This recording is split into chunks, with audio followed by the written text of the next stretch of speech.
Uh, I like to welcome the participants, my dear students, my colleagues, and those who are trying for postgraduate exams. আমি মনে হয় যে বাংলা ইংরেজি মিলেই বলবো, তাহলে বুঝতে সুবিধা হবে। তো আমাকে আজকে যে টপিক বলা হয়েছে রিটেন বেসড ডিসকাশন, এটা আসলে একটু চেঞ্জ হয়েছে এখন কোশ্চেন প্যাটার্ন বিভিন্ন জায়গায়, সেই বিষয়ে আমার একটু আলোচনা করা উচিত। আমাদের এফসিপিএসসি তো এখন নতুন যে প্যাটার্ন পরীক্ষা শুরু হয়েছে, যে একটা এসে টাইপ কোশ্চেন থাকে আর বাকিগুলো সব শর্ট অ্যান্সার কোশ্চেন্স। তো এমডিতে আমরা জানি এমডি ফেজ বি তে এখানে 10টা করে কোশ্চেন থাকে, দুই গ্রুপে 10টা 10টা 20টা, এক একটা কোশ্চেন 5 নাম্বার করে। তো সবগুলি আসলে শর্ট অ্যান্সার কোশ্চেন্স। এখন এই চেঞ্জিং প্যাটার্ন, আগে যেটা ছিল দুটা ব্রড কোশ্চেন এসে টাইপ কোশ্চেন আর শর্ট অ্যান্সার কোশ্চেন ছিল 10টা, তো এখন আরো অবজেক্টিভ করে নিয়ে আসা হয়েছে। তো সেই ডিসকাশনটি আমার মনে একটু করা দরকার, যাতে আমরা কিভাবে পড়াশোনা করলে এইগুলো সম্বন্ধে একটু ধারণা, ভালো অ্যান্সার করার সুযোগ পাই। তো আমার মনে হয় যে আমরা একটু এসে টাইপ একটা কোশ্চেন দিয়ে আলোচনা শুরু করি। এখানে একটা প্রবলেম দেওয়া আছে। 50-year-old man, কমন প্রবলেম, প্রায় পরীক্ষায় থাকে। Has presented to emergency department with drowsiness up to 2 episodes of loose motions. She has history of repeated hospitalization due to confusional state precipitated by some minor illnesses for last 4 years. Our electrolyte report showed serum sodium 105 millimole and potassium 5.1 millimole. What other information you will obtain from history and clinical examinations to reach the diagnosis? Question 2, mention further investigations with relevant findings in this case. Outline the management of this patient. তো এই প্যাটার্নের question সাধারণত FCPS এখন একটা থাকে, paper 1 এবং paper 2 তে। So paper 1 এ একটা, পেপার 2 তে একটা। আর এখনো এই ধরনের কোশ্চেন এমডি আমাদের যে আগের কোর্সগুলোতে আছে তাদের এরকম হচ্ছে। এমডি থার্ড পার্টেও সম্ভবত এরকমই প্যাটার্ন।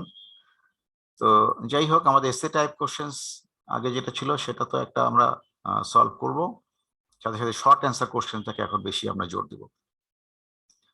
তো এই প্রবলেম থেকেই বোঝা যাচ্ছে যে আসলে একটা রিকারেন্ট হাইপোনাট্রিমিয়া হিস্ট্রি থেকে যেটা মনে হচ্ছে, and that precipitates by some minor illnesses in a female patient, 50 years old woman. Hyponatremiaর সাথে the potassiumটা দেখা যাচ্ছে একটু আপার limit, that is slightly in the upper range above the normal. Hyperkalemia আমরা বলতে পারি।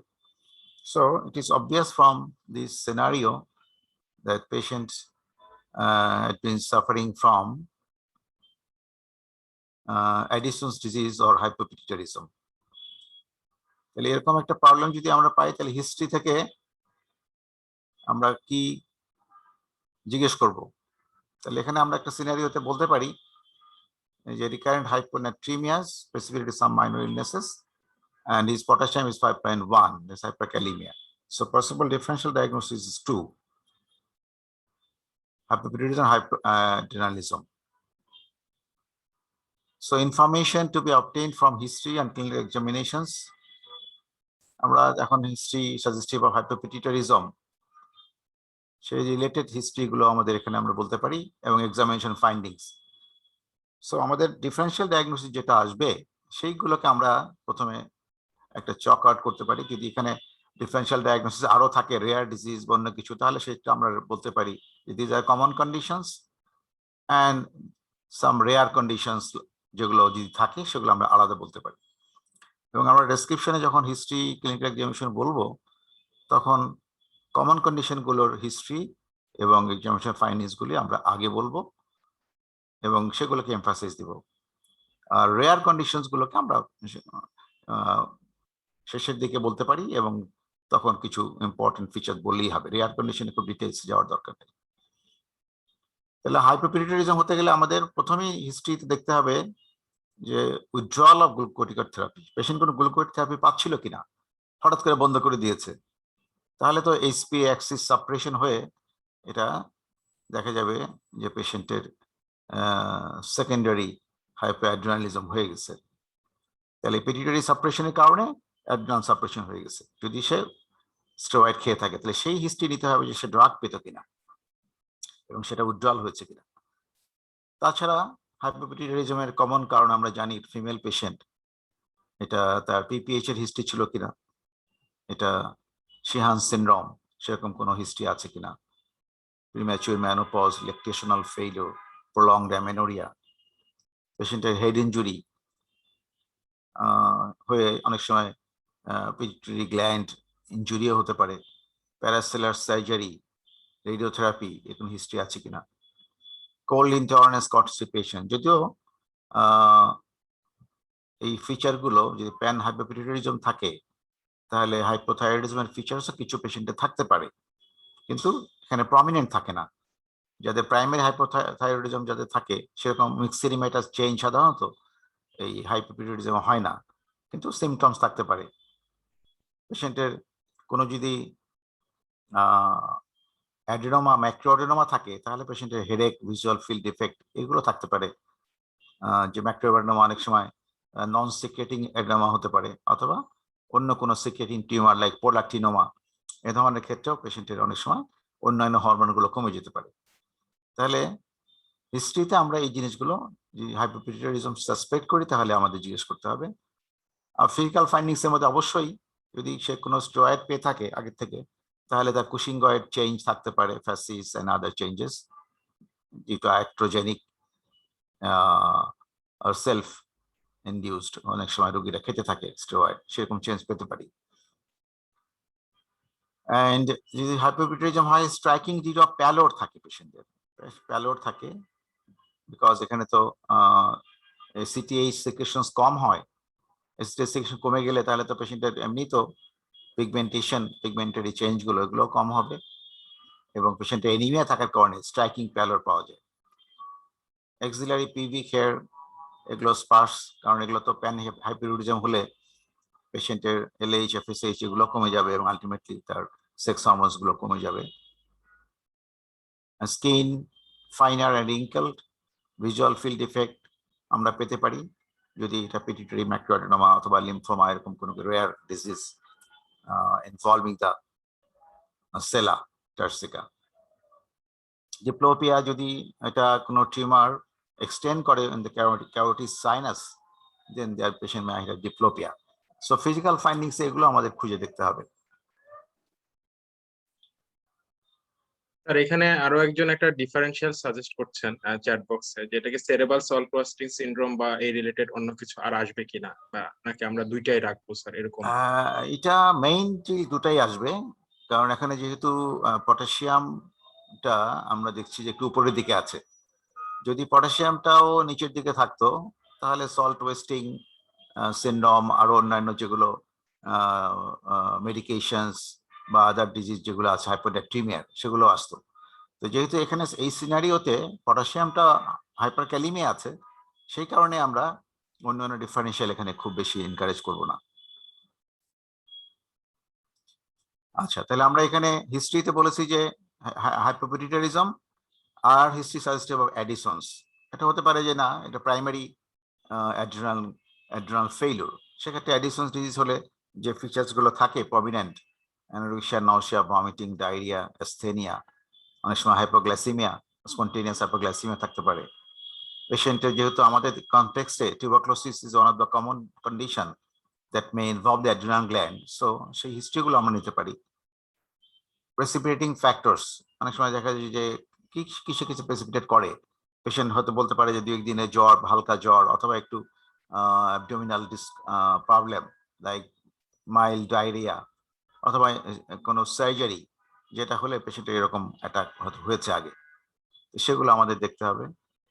ইমিউনোসাপ্রেস কন্ডিশন আছে কিনা পেশেন্টের, সেক্ষেত্রে এখন তো অনেক সময় HIV infection, fungal infection that may also involve the adrenal gland and hypoadrenalism হতে পারে। ম্যালিগন্যান্সি, কোনো ম্যালিগন্যান্সি কোনো কিছু আছে কিনা, পেশেন্ট যেহেতু ফিমেল, ব্রেস্ট, তার জেনিটো ইউরিনারি স্পেশালি ইউটেরাস অথবা ওভারিয়ান কোনো ম্যালিগন্যান্সি এরকম কোনো হিস্ট্রি পেশেন্টের কাছ থেকে সেটা আমাদের নিতে হবে। And sometimes some systemic disease like sarcoidosis, hemochromatosis, যেটা অনেক সময় infiltrative disease involve the adrenal gland and causes adrenal failure. তাহলে আমরা হিস্ট্রিতে এগুলো সম্বন্ধে জানবো। আর ফিজিক্যাল ফাইন্ডিংস, এখানে আমরা তো জানি যেখানে হাইপোটেনশন, পস্টারাল হাইপোটেনশন, পেশেন্টের features, there may be features of shock, pigmentation, especially sun exposed area, pressure area, palmar crease, knuckle, mucous membrane, conjunctiva, and recent scars. So pigmentation, the sites of predilection আমাদের মনে রাখতে হবে। অনেক সময় পেশেন্টে vitiligo থাকতে পারে, that may indicate autoimmune adrenal failure বা autoimmune adrenalitis, যেটা অনেক সময় বাইরের দেশে বেশি পাওয়া যায়, আমাদের দেশে অত কমন না। আচ্ছা, features of other autoimmune disease, we can see thyroid enlargement or features of hypothyroidism or other autoimmune disease আমরা পেশেন্টে যদি ফাইন্ডিংস পেতে পারি। তাহলে এটা আমরা এইভাবে লিখতে পারি যে ডিফারেন্সিয়াল ডায়াগনোসিস, হিস্ট্রি এবং ফিজিক্যাল ফাইন্ডিংস। ইনভেস্টিগেশনস, এখানে কি ইনভেস্টিগেশনস, আমরা তো প্রথমে তো একটা হচ্ছে যে অ্যাসেসমেন্ট অফ গ্লুকোকর্টিকয়েডস, পেশেন্টের স্ট্যাটাসটা কেমন সেটা বোঝার জন্য আমরা মর্নিং কর্টিসল করতে পারি। মর্নিং কর্টিসল মেবি নর্মাল, সেক্ষেত্রে আমাদের যদি নর্মাল থাকে বা এটা নিচের দিকে থাকে, নিচের দিকে থাকলে তো একটা ইন্ডিকেশন পেয়ে গেলাম। অনেক সময় যদি নর্মাল থাকে তারপরেও আমাদের শর্ট এসিটি স্টিমুলেশন টেস্ট করে দেখতে হয়, আর সাইনাইথিন টেস্ট করে দেখতে হবে যে এটা স্ট্রেস রেসপন্স করতে পারে না, যে আমাদের কর্টিসল লেভেলটা যেটা এখন হয়তো নর্মাল আছে, স্ট্রেস দেওয়ার পরে, স্টিমুলেট করার পরে এটা ইনক্রিজ করে কিনা। এক্সপেক্টেড লেভেলে যদি বেশি ইনক্রিজ করে তাহলে আমরা ধরে নেব যে এটার ইনসাফিসিয়েন্সি নাই, কিন্তু যদি এক্সপেক্টেড লেভেল ক্রস না করে আফটার স্টিমুলেশন তাহলে ধরে নিতে হবে যে এটা primary or secondary adrenal failure আছে। তাহলে সেক্ষেত্রে আমরা এসিটিএইচ যদি একটা করে ফেলি তাহলে আমরা বুঝতে পারবো যে এসিটিএইচ লেভেল লো যদি থাকে তাহলে secondary adrenal insufficiency, that is pituitary cause, and if ACTH is high indicates the primary adrenal failure or Addison's disease. তাহলে এর সাথে আমরা মিনারেল কর্টিকয়েড অ্যাসেসমেন্টও করতে পারি, plasma renin and aldosterone, and this should be measured in the supine position, কারণ আমরা জানি যে পজিশনের সাথে সাথে aldosterone renin চেঞ্জ হয়, renin and aldosterone with change of position and change of blood pressure. So renin and aldosterone যদি আমরা করি তাহলে এখানে কি হবে, renin will be high and plasma aldosterone will be low or in the lower reference range. আচ্ছা, এর সাথে আমরা যেটা দেখতে পারি এখানে, যেহেতু মনে করছি কিছু অ্যাডিশনাল টেস্ট যেটা আমাদের হেল্প করতে পারে, যেমন ব্লাড সুগার, এখানে পেশেন্টের রেনাল কন্ডিশন, যেগুলো অনেক সময় এই পেশেন্টের কনকমিটেন্ট অ্যাকিউট কোনো একেআই থেকেও এটা বাড়তে পারে অথবা ব্লাড সুগার কমে যেতে পারে, আমাদের সেই জিনিসগুলো অ্যাডিশনাল টেস্টগুলো আমরা এখানে করতে পারি। আচ্ছা, তো আদার টেস্ট টু এস্টাবলিশ দেখো, আমরা প্রথমে এস্টাবলিশ করব যে এটা অ্যাড্রেনাল ফেইলিউর, এটা প্রাইমারি অর সেকেন্ডারি। যদি দেখা যায় যে না এটা secondary adrenal insufficiency unexplain, that is কোনো ড্রাগের হিস্ট্রি নাই, drug is one of the important cause পেশেন্টের, সেক্ষেত্রে তো ডিক্রিজ এসিটিএইচ হবে যদি ড্রাগ হিস্ট্রি থাকে। উইথড্রল করলে, কারণ because of HP Axis suppression, তার হাইপোথ্যালামিক, পিটিউটারি অ্যান্ড অ্যাড্রেনাল সবগুলোই কিন্তু যারা ড্রাগ খায় তাদের অ্যাট্রফি হয়ে থাকে, যে কারণে আমি যদি সাডেন উইথড্র করি তাহলে এসিটিএইচও কম থাকবে এবং কর্টিসলও কম থাকবে। তাহলে যদি আনএক্সপ্লেইনড হয় যে না কোনো ড্রাগ হিস্ট্রি নাই যেটা কমন কজ, তাহলে আমাদের চিন্তা করতে হবে যার তাহলে আদার হরমোন লেভেলগুলো কেমন আছে, এলএইচ, এফএসএইচ, এফটি4, টিএসএইচ। যদি এটা সেকেন্ডারি অ্যাড্রেনাল ফেইলিউর হয় তাহলে এগুলো সবই কমে যাওয়ার কথা অথবা in the lower reference range থাকবে। আমরা আরো কিছু দেখতে পারি, ভিজুয়াল ফিল্ড ডিফেক্ট আছে কিনা সেগুলো টেস্ট করা যেতে পারে। যদি এটা ম্যাক্রোঅ্যাডেনোমা হয় বা অন্য কোনো টিউমার থাকে তাহলে এটা ডিফেক্টিভ থাকতে পারে। And also to localize the lesion, ওরকম কিছু থাকলে আমরা ইমেজিং করতে পারি। আচ্ছা, উইথ এলিভেটেড এসসিটিএইচ, যদি আমরা দেখি যে না এসসিটিএইচটা বেশি, তাহলে তো আমরা ধরে নিতে হবে যেটা প্রাইমারি কজ। তো এটা কি কারণ, সেটা বোঝার জন্য আমরা আরো কিছু ইনভেস্টিগেশন করতে পারি। যেমন tuberculosis is one of the cause, plain x-ray or ultrasonography of abdomen then can indicate adrenal gland calcification or adrenal gland inflammatory lesion. HIV test, if risk factors present, পেশেন্টের যদি এরকম কোনো হিস্ট্রি থাকে, risky history, সে outside country ছিল, অথবা তার যদি এরকম ফ্যামিলি হিস্ট্রি থাকে, হাজব্যান্ড স্টেজ আউটসাইড, এরকম কিছু, অনেক সময় আমরা তাদের ক্ষেত্রে HIV একটা সাসপেক্ট করতে পারি, টেস্ট করতে পারি। অ্যাড্রিনাল অটো অ্যান্টিবডি অনেক সময়, যেটা অটোইমিউন অ্যাড্রিনালাইটিস পাওয়া যেতে পারে, সেটা করা যেতে পারে। Screening for other organ specific autoimmune disease like thyroid ডিজিজের জন্য আমরা অনেক সময় তার hypothyroidism caused by Hashimoto's বা other autoimmune conditions সেটা আছে কিনা সেজন্য আমরা কিছু টেস্ট করতে পারি। অ্যান্ড লোকালাইজ করা যায় অ্যাড্রিনাল গ্ল্যান্ডে কি আছে, এখানে কোনো অ্যাডিনোমা বা কার্সিনোমা সেটা যদি থাকে আমরা ইমেজিং করে বুঝতে পারবো। তাহলে এই ইনভেস্টিগেশনগুলো আমরা মেনশন করব। এবং উইথ, সবসময় বলা হয় with reasoning or the findings, what you expect from the investigation, you should write, and so you will get on then the full marks. If you write only the investigations, plain X-ray, ultrasound, without explaining what you expect in the test, তাহলে কিন্তু number অর্ধেক হয়ে যাবে। এখানে বলাই আছে যে you stay your investigation with the relevant findings, সেটা ব্যাখ্যা করতে হবে, সংক্ষেপে করলেই হবে, এটা যে খুব ডিটেইলস লিখতে হবে তা না। আচ্ছা, ম্যানেজমেন্ট আউটলাইন তো সবারই জানা, এখানে কি করতে হবে। তো এখানে এই পেশেন্টের ক্ষেত্রে তার যেটা হাইপোনাট্রিমিয়া প্রেজেন্ট করেছে, that has to be corrected first depending on the patient's volume status. তাহলে আমরা নর্মাল স্যালাইন ইউজ করবো না 3% স্যালাইন ইউজ করবো, সেটা you have to decide. And hyponatremia should not be rapid correction.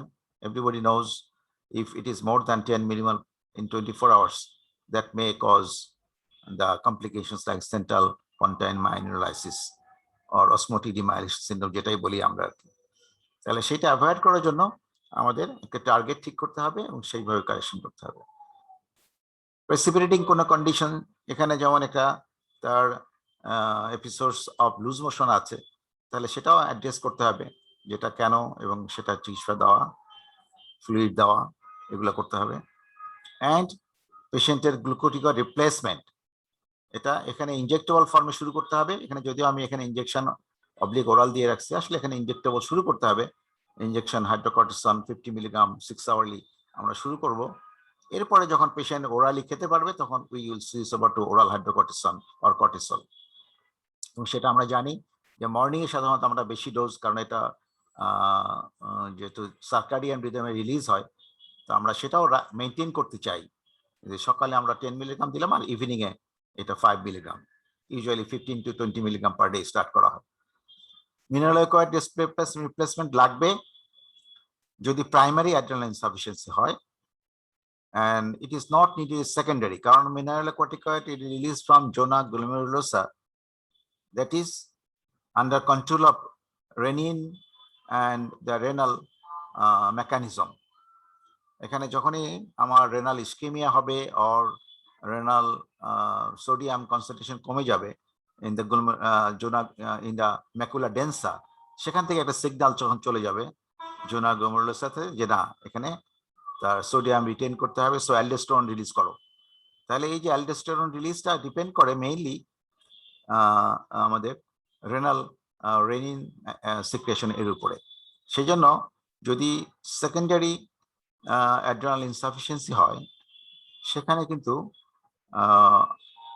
এটার মিনারেলোকর্টিকয়েড ডেফিসিয়েন্সি থাকবে না, কারণ তখন আমার এই রেনিন মেকানিজম, অ্যালডোস্টেরন মেকানিজম সেটা আমার জেনারেল গ্লোমেরুলাস থেকে অ্যালডোস্টেরন রিলিজ করবে এবং that will maintain the mineralocorticoid function. সেই জন্য আমার মিনারেলকয়েড দিতে হবে যদি প্রাইমারি আর্নিং ইনসাফিসিয়েন্সি হয় তখন দিতে হবে। আচ্ছা, অ্যান্ড্রোজেন রিপ্লেসমেন্ট এটা সাধারণত মেলদের লাগে না, কারণ মেলদের তো mainly testosterone is the main male hormone that is secreted from the testis. So in case of female, যদি প্রাইমারি আর্নিং ইনসাফিসিয়েন্সি থাকে তাহলে তাদের কিন্তু রিডিউস লিবিডো, ফ্যাটিগেবিলিটি এগুলো থাকতে পারে। That can be improved by giving dehydroepiandrosterone, যেটা দিলে অনেক সময় ইমপ্রুভমেন্ট হয়।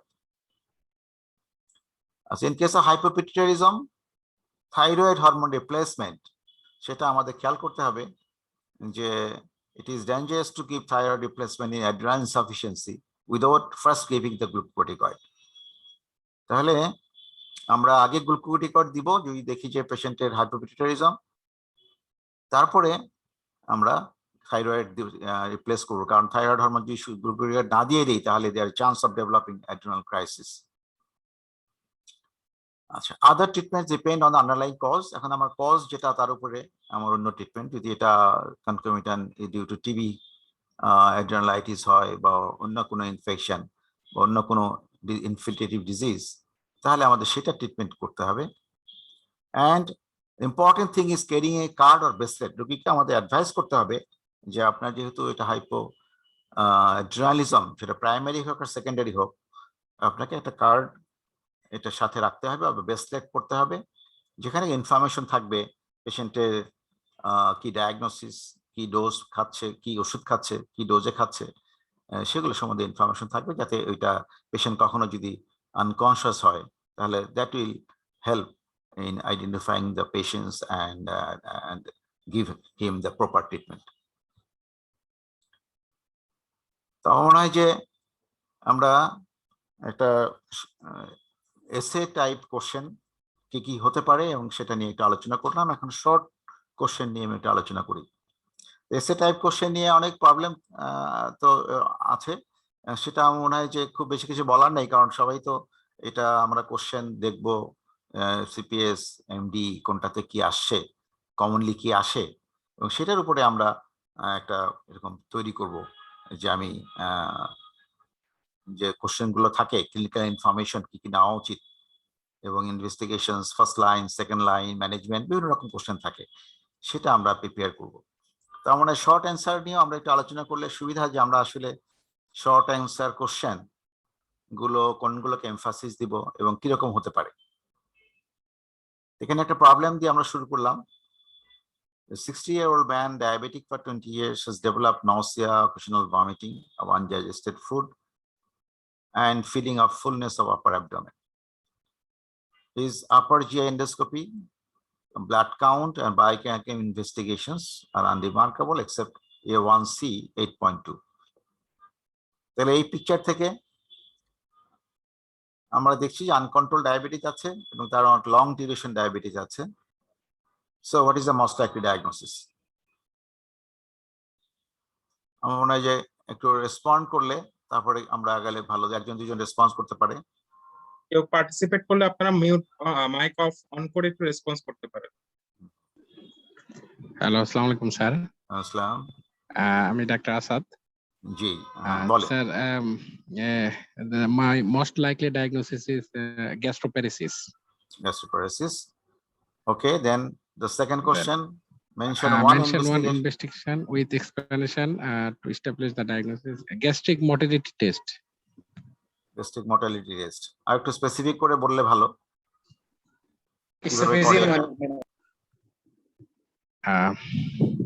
স্যার স্পেসিফিক একটু স্পেসিফিক করে বললে ভালো, কারণ আসলে তো এখানে one investigation with explanation to establish the diagnosis. আর একটু স্পেসিফিক বলতে পারলে আমার মনে হয় যে এটা কাছাকাছি যাওয়া যাবে। আর ম্যানেজমেন্ট অপশন, তাহলে আমরা হ্যাঁ বলেন স্যার। ম্যানেজমেন্ট অপশনের মধ্যে স্যার গুড গ্লাইসেমিক কন্ট্রোল আর স্যার মোটিলিটি ইমপ্রুভিং ড্রাগস যেমন ডমপেরিডন, মেটোপ্রোমাইড। হ্যাঁ, এই তো স্যার। ঠিক আছে। তাহলে আমরা একটু উত্তর পেয়েছি, আমরা একটু সামনে যাই, দেখি আসলে কারেক্ট অ্যান্সার কি হওয়া উচিত। এগুলো বইয়ের কথা আর কি, এটা আমাদের কমন বই ডেভিডসনের মধ্যেই আছে। আমার মনে হয় যেখানে একটু আমরা আগাই। তাহলে diagnosis is correct and technetium scintigraphy following a solid phase meal with imaging over 4 hours. So আমরা একটা টেস্ট চাচ্ছি ডায়াগনোসিস করার জন্য, সেটা টেকনিশিয়ান সিন্টিগ্রাফি করা হয়। এটা গ্যাস্ট্রিক এমপ্টাইং টাইমটা এটা দেখা হয়। আমরা জানি যে 4 ঘন্টা এটা এমটি খালি হয়ে যায় 4 ঘন্টার মধ্যে। এখানে দেখা যায় 4 ঘন্টার বেশি সময় এই খাবারগুলো থেকে যাচ্ছে, সো ডিলেড এমপ্টাইং হবে। সো মর্টালিটি টেস্ট এটা না বলে আমরা বরং সিন্টিগ্রাফি করা হয়, যে রেডিও অ্যাক্টিভ সাবস্টেন্স খাবারের সাথে দিয়ে দেওয়া হয় এবং এইটা স্টোমাক থেকে নিচের দিকে যাচ্ছে কতক্ষণে সেটা মনিটর করা হয় উইথ গামা ক্যামেরা। তাহলে এটা হচ্ছে যা টেস্ট অ্যাকচুয়ালি। এবং এটা আমরা একটু ডিসক্রিপশন থাকা উচিত যে attempt should be made to conduct the test when glucose is less than 15, কারণ গ্লুকোজ যদি মোর দ্যান 15 থাকে তাহলে that will also delay the gastric emptying. Without gastroparesis there may be delaying of the gastric এমপ্টাইং।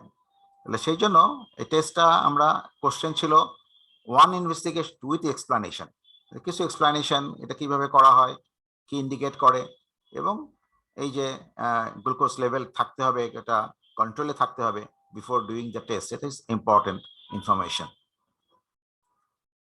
আচ্ছা, management is a difficult কারণ হচ্ছে glucose directly impacts on gastric mortality. এটা যখন বেশি থাকে তখন কিন্তু এটা মোর্টালিটিটাকে কমিয়ে দিচ্ছে নিজেও। আবার gastroparesis affects absorption of ingested carbohydrate. তাহলে যেহেতু ডিলেইড রিলিজ অফ ফুড হচ্ছে ইন দ্য ইন্টেস্টিন, অ্যাবজর্পশন কিন্তু ডিলেইড হচ্ছে। ডিলেইড যদি হয় এরাটিক হবে, পেশেন্টের দেখা যাচ্ছে যে আমি ইনসুলিন দিয়ে রাখছি আগে, কিন্তু পেশেন্টের হাইপোগ্লাইসিমিয়া হয়ে গেছে তার খাবার খাওয়ার কিছুক্ষণ পরে, কারণ খাবারগুলো রিলিজ হচ্ছে না। সো ইটস ভেরি, অনেক সময় ম্যানেজ করাটা is difficult. So to control diabetes insulin pump therapy is specially useful, কারণ ইনসুলিন পাম্প তার অবস্থা অনুযায়ী গ্লুকোজ লেভেল মনিটর করে, তো সেই অনুযায়ী ইনসুলিনটা রিলিজ করে। Injecting rapid acting insulin after a meal, আমরা তো সাধারণত বিফোর মিল দিয়ে থাকি, এখানে খাওয়ার পরে দিলে বরং এটা বেনিফিশিয়াল হতে পারে আর কি, কিন্তু ইউ হ্যাভ টু মনিটর। আর তার সাথে low fibre residue diet, eating smaller amounts more frequently, that may help. And enteral nutrition, when gastroparesis is very severe, অনেক সময় দেখা যাচ্ছে যে আমি কোনোভাবে ম্যানেজ করতে পারছি না, তখন এন্টারাল নিউট্রিশন সাধারণত গ্যাস্ট্রোস্টমি টিউব বা এই ধরনের দিয়ে অনেক সময় দেওয়া হয়। আমরা আরেকটা প্রবলেমে আসি, 40-year-old obese man। প্রতিটা পয়েন্টগুলো আসলে আমাদের খেয়াল করতে হবে যখন শর্ট অ্যান্সার কোশ্চেন থাকে, যে বয়সটা, ওবেসিটি, এই যে ফ্যাক্টরগুলো, non diabetic, non alcoholic, has developed vomiting and severe upper abdominal pain that radiates towards the back for 6 hours. His complete blood count, serum amylase, blood sugar, serum creatinine are unremarkable. তাহলে এখানে টেস্টে তেমন কিছু পাওয়া যায়নি, কিন্তু সিনারিওটা দেখে মনে হচ্ছে যে এটা প্যানক্রিয়াটাইটিস, অ্যাকুইট প্যানক্রিয়াটাইটিস। তাহলে এখানে ডায়াগনোসিস চাওয়া হয়েছে most likely diagnosis with reasoning. তাহলে আমি কোন ক্ষেত্রে এরকম পেতে পারি? কেউ রেসপন্ড করেন?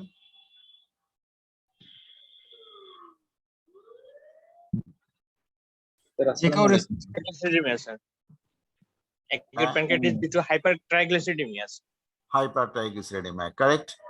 তাহলে আমরা এখানে সেই সিনারিওতে এরকম পেতে পারি, যেহেতু সিনারিওটা ইন্ডিকেট করছে প্যানক্রিয়াটাইটিস, কিন্তু তার অ্যামাইলেজ বাড়ে নাই, এটা আনইউজুয়াল। তাহলে এখানে আমরা যদি বলি acute pancreatitis due to hypertriglyceridaemia, তাহলে কিন্তু আমরা মোটামুটি কারেক্ট অ্যান্সার করলাম। And 3 other investigations you want to do to establish the diagnosis. তাহলে আমাকে এখন ডায়াগনোসিস করতে গেলে 3টা টেস্ট যদি বলি কি করতে হবে?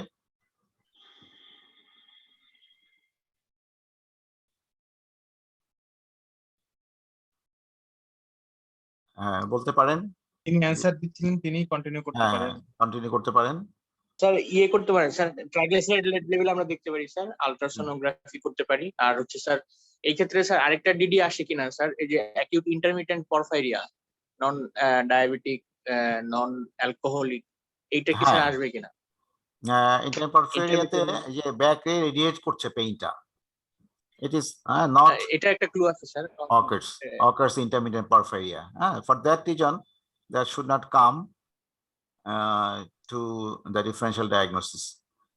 তাহলে এখানে আমরা যেটা বললাম ইনভেস্টিগেশনের মধ্যে ঠিকই আছে, তা ট্রাইগ্লিসারাইড আমরা দেখতে পারি, এন্ড সেম লাইপেসটা দেখতে পারি, লাইপেসটা এখানে বাড়তে পারে। আচ্ছা, outline the management steps. Management steps তো আমরা জানি যে এটা প্রথমে হচ্ছে রোগটাকে ডায়াগনোসিস করা এবং তার সিভিয়ারিটি অ্যাসেস করা, যে সে কোন সিভিয়ারিটি যাচ্ছে কিনা, সিভিয়ারিটি ফ্যাক্টরগুলো দেখা। আর হচ্ছে পেশেন্টের অ্যাকিউট স্টেজটাকে ম্যানেজ করা, তার পেইন, তার ফ্লুইড রিপ্লেসমেন্ট, এগুলো। আর একটা হচ্ছে টু আইডেন্টিফাই দ্য কমপ্লিকেশনস, আমাদের মনিটরিং করা পেশেন্টকে, কমপ্লিকেশন হয় কিনা সেটা ট্রিটমেন্ট করা, আর পেশেন্টের আন্ডারলাইং কজ যেটা থাকে সেটা ট্রিট করা। তাহলে আমরা একটু জাস্ট অ্যান্সারগুলো দেখে নেই। Acute pancreatitis most likely due to hypertriglyceridemia because serum amylase levels in hypertriglyceridemia is often normal. Serum lipase, fasting lipid profile, and ultrasonography of abdomen.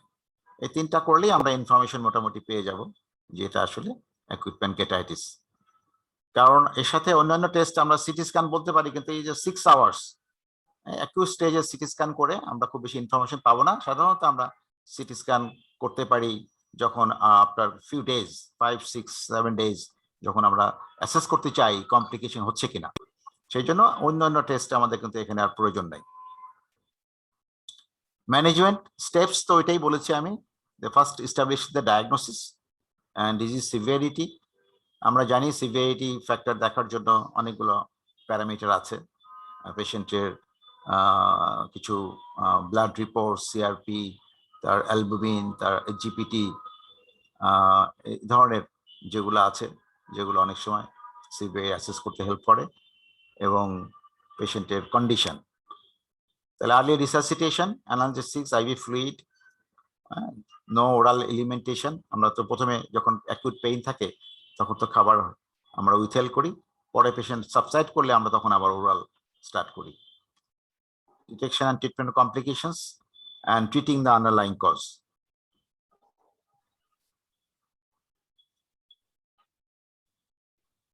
আচ্ছা, আমাদের third question, 30-year-old obese alcoholic married woman has recently developed, diagnosed as a case of rheumatoid arthritis. You are planning to start MTX for her treatment. Mention the investigations for her with explanations before starting MTX. And next question is, what advice you want to give to the patient? তাহলে এখানে কিছু investigation আমাদের দেখা উচিত। পেশেন্টের পিকচারটা কি বলছে? Obeys, alcoholic, married woman. তাহলে এই প্রত্যেকটা ফ্যাক্টরগুলো আমাদের দেখতে হবে যে তার এইগুলো মাথায় রেখে তার আমরা কি কি ইনভেস্টিগেশন করা উচিত। তাহলে আমরা একটু প্রসিড করি। আমরা জানি এগুলো, তো এই পেশেন্টের অ্যান্সার করতে গেলে আমাদের বেসলাইন, সিবিসি, ক্রিয়েটিনিন, কারণ আমরা জানি যেগুলো ফলো আপে আমাদের ড্রাগ টক্সিসিটি অ্যাসেস করার জন্য লাগে।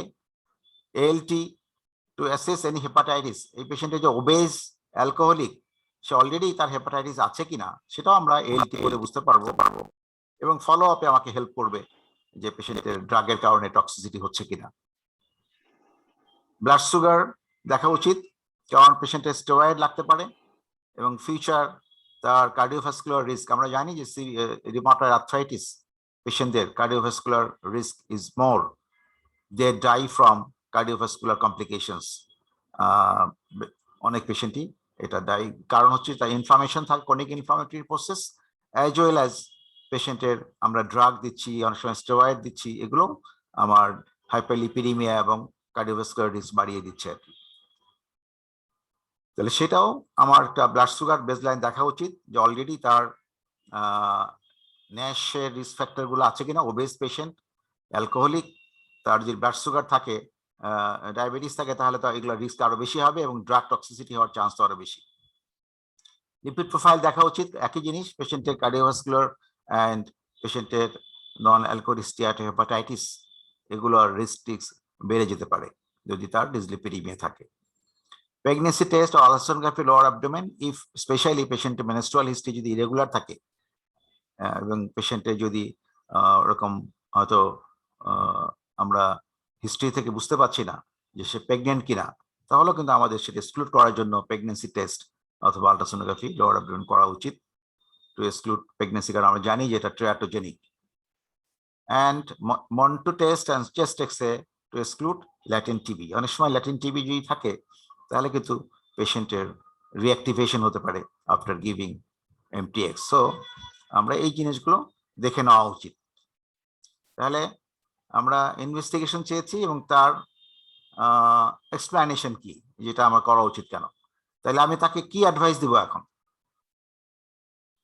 তাহলে অ্যাডভাইসটাও আমাকে মাথায় রাখতে হবে যে তা আমার সিনারিওটা কি। তাহলে এই যে অ্যালকোহলিক পেশেন্ট, অবশ্যই তার এক্সেস অ্যালকোহলটা অ্যাভয়েড করতে হবে, কারণ আমি এমটিএক্স দিব, দ্যাট ইজ হেপাটোটক্সিক। পেশেন্ট যদি অ্যালকোহল বেশি করে খায় তাহলে that will increase the hepatotoxicity. Weight reduction করতে হবে, কারণ তার এই সিভিডি রিস্ক এবং ন্যাশ রিস্ক এগুলো কমানোর জন্য আমাকে করতে হবে। Avoid pregnancy and must be stopped 3 months before planning a pregnancy। তাকে একটা ব্রিফ করতে হবে যে আপনি যদি কখনো প্রেগনেন্সি এক্সপেক্ট করেন, অবশ্যই you have to stop 3 months before planning pregnancy. আচ্ছা, benefits usually start within 1 to 2 months। তাই একটা ড্রাগ দিব, এটা দিয়ে তার বেনিফিট সে কতদিনে বুঝবে। and 6 months course before concluding ineffective. তাকে বলতে হবে যে অন্ততপক্ষে আপনাকে 6 মাস এটা আমরা দিয়ে দেখব এটাতে এফেক্টিভ কিনা, তারপরে চিন্তা করব এর সাথে অন্য কিছু অ্যাড করতে হবে কিনা অথবা অন্য কোনো ড্রাগে আমি সুইচ ওভার করবো কিনা। Should be stop immediately if acute pulmonary toxicity develops. একটা পেশেন্টে বলে দিতে হবে যদি কখনো পেশেন্টের কাশি, শ্বাসকষ্ট এরকম হয়, নিউমোনাইটিসের ফিচার ডেভেলপ করে, তখন আমাদের চিন্তা করতে হবে যে এটা কি, যদিও rare, but it may happen in MTX, after taking MTX, any time it may happen. তাহলে আমাদের এগুলো পেশেন্টকে বলা উচিত বিফোর স্টার্টিং এমটিএক্স।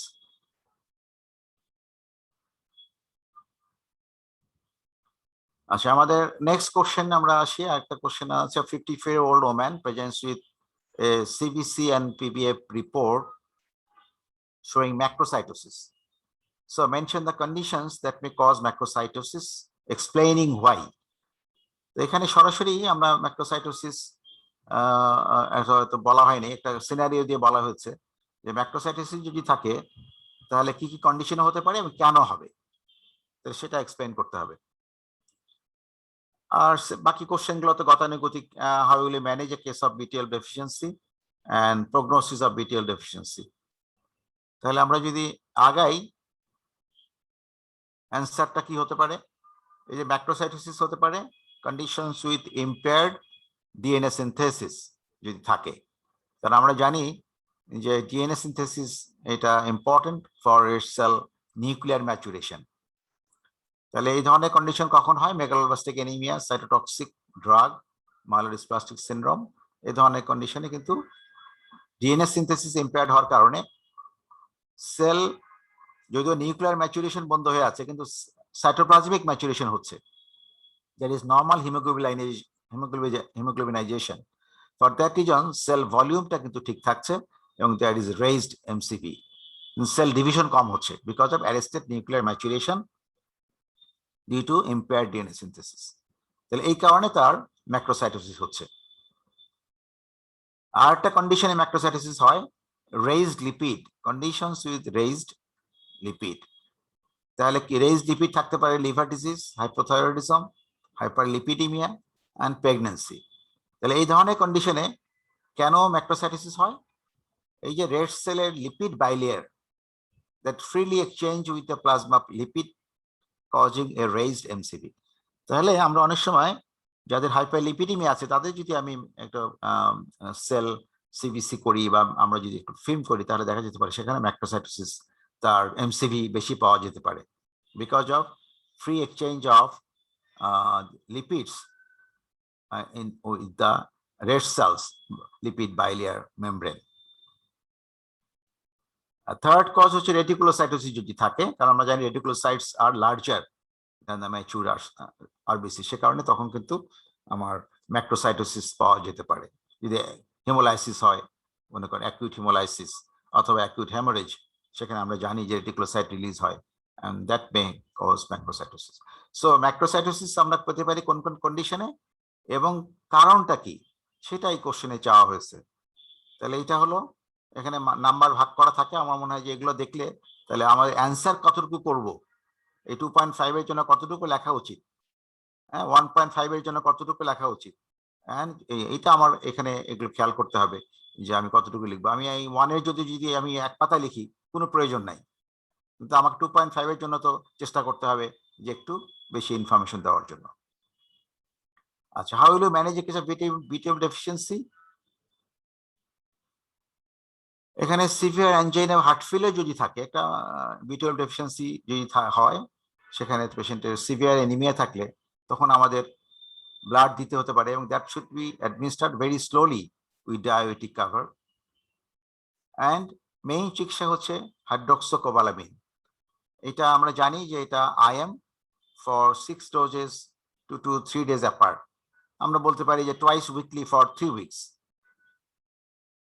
কিন্তু যদি নিউরোলজিক্যাল ইনভলভমেন্ট থাকে, একটা পেশেন্টের যদি তার অ্যাটাক্সিয়া থাকে, তার নিউরোপ্যাথি থাকে অথবা সাবঅ্যাকিউট কম্বাইন্ড ডিজেনারেশন থাকে, তাহলে ডোজ হবে alternate days until there is no further improvement. তাহলে আমাকে অল্টারনেট ডে একদিন পর পর দিতে হবে এবং এটা দেখা গেল হয়তো আমি 2 সপ্তাহ দিলাম, দিয়ে কিছুটা ইমপ্রুভমেন্ট হয়েছে আর হচ্ছে না, সেখানে যে আমি স্টপ করব, দেন আমি পেশেন্টকে হয়তো মেইনটেনেন্স ডোজে চলে যাব এভরি 3 মান্থস। তাহলে এই যে একটা কোশ্চেন নাম্বার 1.5 দেওয়া আছে, এখানে যদি আমি একটা মিস করি তাহলে কিন্তু আমার নাম্বার সেই অনুযায়ী মিস হয়ে যাবে। তাহলে আমাকে চেষ্টা করতে হবে যে কাছাকাছি টু দি পয়েন্ট অ্যান্সার করার জন্য। প্রগনোসিস আমরা জানি সেন্সরি নিউরোপ্যাথি যদি থাকে, it may take 6 to 12 months to correct. তাহলে আমি ভিটামিন দিলে এটা কারেকশন হতে পারে, কিন্তু যদি লং স্ট্যান্ডিং ড্যামেজ হয়ে থাকে তাহলে মে নট ইমপ্রুভ। তাহলে this is prognosis and for this 1 mark. তাহলে আমাকে মার্কসের জন্য খুব বেশি লেখার দরকার নেই, স্পেসিফিক আমি একটা দুটো কথা যদি বলি তাহলে কিন্তু আমি মার্কস পেয়ে যাব। আচ্ছা, আমরা আরেকটা প্রবলেমে আসি। 55-year-old man, non-smoker, otherwise healthy, has come to you with a serum protein electrophoresis report showing a sharp spike in the gamma globulin region on routine checkup. একটা পেশেন্ট এমনি একটা রুটিন চেকআপ তার করেছে, তার প্রোটিন ইলেক্ট্রোফোরেসিস করা হয়েছে, সে দেখা গেল একটা গামা গ্লোবুলিন ইয়ে আছে, কিন্তু তার ব্লাড কাউন্ট এবং আদার বায়োকেমিস্ট্রি নর্মাল। তাহলে এরকম একটা সিনারিও যদি থাকে, আমরা তার প্যারাপ্রোটিন অ্যাবনর্মাল পাচ্ছি, পেশেন্টের তেমন কোনো অন্য ব্লাডে অন্য কোনো ফিচার্স, তার ক্যালসিয়াম, তার রেনাল ফাংশন, এগুলো সব ঠিক আছে, তাহলে আমাকে ডায়াগনোসিস করতে হবে কেন প্যারাপ্রোটিনটা বাড়লো। ইজ ইট মাল্টিপল মায়োলোমা, যেটা হয়তো আমরা স্পুরিয়াস অনেক সময় পেয়ে থাকি, যেটা স্মলডারিং, যেটা আমরা বলি স্মলডারিং মাল্টিপল মায়োলোমা, যেখানে পেশেন্টের হয়তো ক্লিনিক্যাল ফিচার খুব একটা সিগনিফিকেন্টলি থাকে না, আদার অল্টারেশন নাও থাকতে পারে। অথবা এটা আমরা জানি যে মনোক্লোনাল গ্যামোপ্যাথি বা আনডিটারমাইন্ড সিগনিফিকেন্স, সেটাও হতে পারে। তাহলে আমাকে ডায়াগনোসিস করতে গেলে কি লাগবে, আমরা জানি যে অ্যাটলিস্ট 2 এবং 3 যেগুলো আমরা ইনভেস্টিগেশনস, তার মধ্যে প্যারাপ্রোটিন, আমাদের বোন marrow study and skeletal survey. তাহলে এখানে 2টা চাওয়া হয়েছে, যেহেতু প্যারাপ্রোটিন দেওয়া আছে, তার মধ্যে অ্যাটলিস্ট এখানে 2টার মধ্যে আমি স্কেলিটাল সার্ভে এবং বোন ম্যারোটা বলতে পারি, যেটা আমরা করে দেখব। যে ওখানে যদি কিছু না থাকে, তাহলে নেক্সট কোশ্চেন যেটা বলা হচ্ছে, what is the most likely diagnosis and its prognosis if further investigations are unremarkable? তাহলে যদি ফার্দার কিছু না পাওয়া যায় তাহলে ডায়াগনোসিস হবে, এখান থেকে বোঝাই যাচ্ছে যেটা মনোক্লোনাল গ্যামোপ্যাথি অফ আনডিটারমাইন্ড সিগনিফিকেন্স, এবং তার প্রগনোসিস চাওয়া হয়েছে। তাহলে আমি ইনভেস্টিগেশনে বলবো স্কেলিটাল সার্ভে এনি লাইটিকুলেশন আছে কিনা, অ্যান্ড বোন ম্যারো স্টাডি। এখানে ইনক্রিজ প্লাজমা সেল থাকতে পারে, যদি লেস দ্যান 10% হয় তাহলে এটা monoclonal gammopathy of undetermined significance, আর মোর দ্যান 10% হয় তাহলে it may be multiple myeloma or related disease like Waldenström macroglobulinaemia, যেটাতে সাধারণত আমার অ্যাবনর্মাল প্লাজমা সেল পাওয়া যেতে পারে, এবং মোর দ্যান 10% অ্যাটলিস্ট হতে হবে। আমরা জানি যে more than 20% is usually present in case of multiple myeloma. আর এখানে যদি কিছু না পাওয়া যায়, যে নর্মাল স্কেলিটাল সার্ভেতে কিছু নাই, বোন ম্যারোতে কিছু নাই, বা এখানে নিউক্লিয়েটেড সেল যেটা আছে প্লাজমা সেল লেস দ্যান 10%, তাহলে আমরা ধরে নেব যেটা আনডিটারমাইন্ড সিগনিফিকেন্স। তাহলে ডায়াগনোসিস হবে আনডিটারমাইন্ড সিগনিফিকেন্স যদি আনরিমার্কেবল হয়। আর prognosis after follow up of 20 years, only 1/4 of cases will progress to myeloma or related disorders, around 1% per annum. তাহলে আমরা এই যে পেশেন্টটাকে আনডিটারমাইন্ড সিগনিফিকেন্স মনোক্লোনাল গ্যামাপ্যাথি যদি হয়, তাহলে ফলো আপ আমরা দেখতে পারি যে আবার 1% per year may turn into the multiple myeloma related disorder. এদের মধ্যে abnormal serum free light chain ratio, it is ratio of kappa to lambda light chain, এটা যদি অ্যাবনর্মাল থাকে তাহলে that increases the risk of progression. তাহলে সেক্ষেত্রে আমাদের পেশেন্টকে অ্যানুয়ালি মনিটর করতে হবে, পার অ্যানুয়াল, যে তার এটা প্রোগ্রেশন হচ্ছে কিনা। তাহলে প্রগনোসিস আমরা এইটুকুই বলতে পারি যদি এটা মনোক্লোনাল গ্যামাপ্যাথি আনডিফাইন্ড সিগনিফিকেন্স হয়।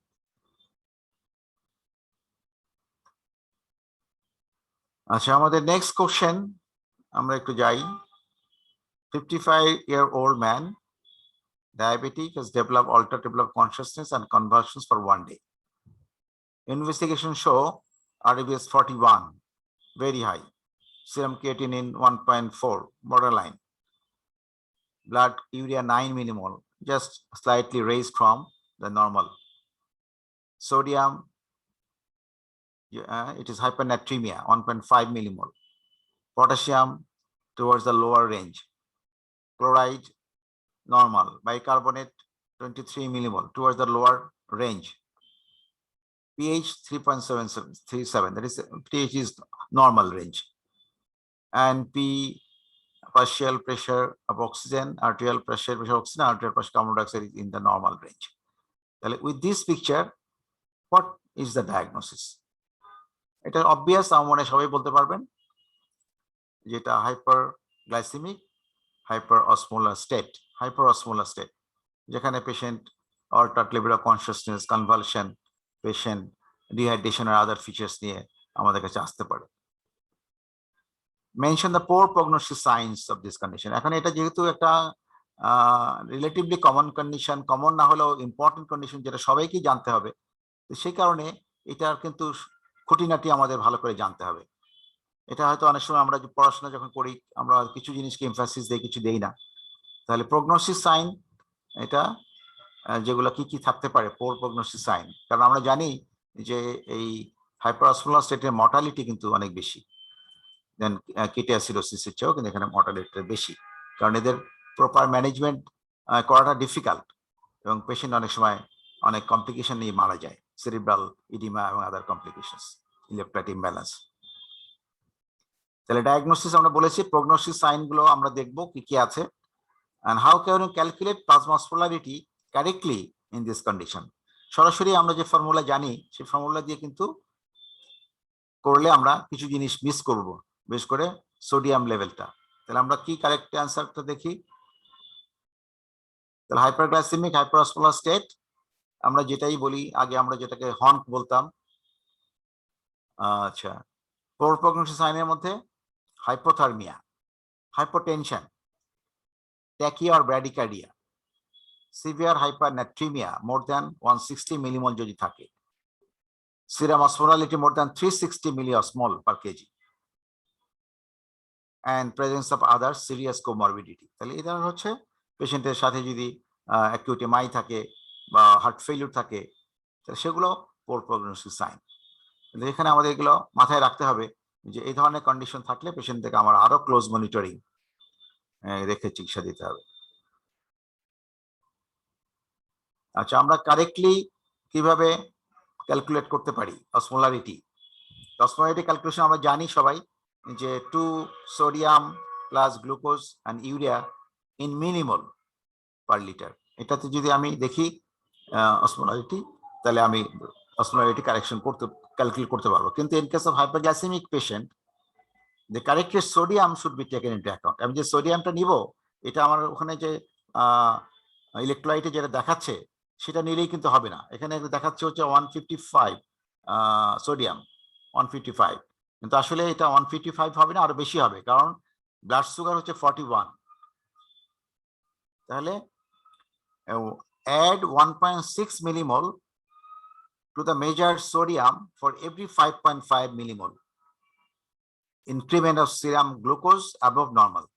তাহলে আমাকে এই 55, আমি যদি 41 যদি আমার ব্লাড সুগার হয় এই পেশেন্টের, তাহলে আমি যদি 10টাকে নর্মাল ধরি, 10-এর উপরে, তাহলে 30-এর মতো বেশি, তার মানে প্রায় 5-6 6 টাইমস। তাহলে 6 টাইমস হলে এখানে প্রায় 6-7 কিন্তু সোডিয়াম যোগ হয়ে যাবে 155 এর সাথে, এটা বের হয়ে যোগ হয়ে কিন্তু 160 61 হয়ে যাবে। দ্যাট ইজ এটা দ্য পোর প্রগনোস্টিক রেঞ্জে চলে যাচ্ছে তখন। তাহলে এইভাবে আমাকে সোডিয়ামটা ক্যালকুলেট করতে হবে এবং তারপরে আমি অসমোলারিটিটা ক্যালকুলেট করব। তাহলে কারেক্টেড ক্যালকুলেশন করতে গেলে আমাকে এই সোডিয়ামটা কারেক্ট করে নিতে হবে। কারণটা কি? Hyperglycaemia by increasing serum osmolarity causes the movement of water out of cells, therefore reducing plasma sodium level by dilution. তাহলে এখানে আমার বাইরে যেহেতু অসমোলারিটি বেশি because of sodium, urea, glucose, তাহলে সেল থেকে কিন্তু ওয়াটারটা বাইরে চলে এক্সট্রা সেলুলার স্পেসে চলে আসছে, সেই কারণে কিছুটা ডাইলিউশন হচ্ছে। যদিও পেশেন্টের লস হয়ে যাচ্ছে, কিন্তু আবার সেল থেকে পানি যায় যেহেতু এক্সট্রা সেলুলার স্পেসে চলে আসছে, সেই কারণে সোডিয়াম ডাইলিউশনের কারণে কিছু কম, আমরা যখন মেজার করছি তখন কম পাচ্ছি then actual sodium level. So to calculate the osmolarity we have to first correct the sodium by this formula. তো এইটা করলে তাহলে আমরা কারেক্ট এটা পাবো এবং কারেক্ট অসমোলারিটিটা পাবো। কারণ আমরা জানি যে অসমোলারিটি আমাদের একটা টার্গেট থাকে ম্যানেজ করার সময়, অসমোলারিটি আমি কতটুকু কমাবো এবং সেটাকে কিভাবে ম্যানেজ করব।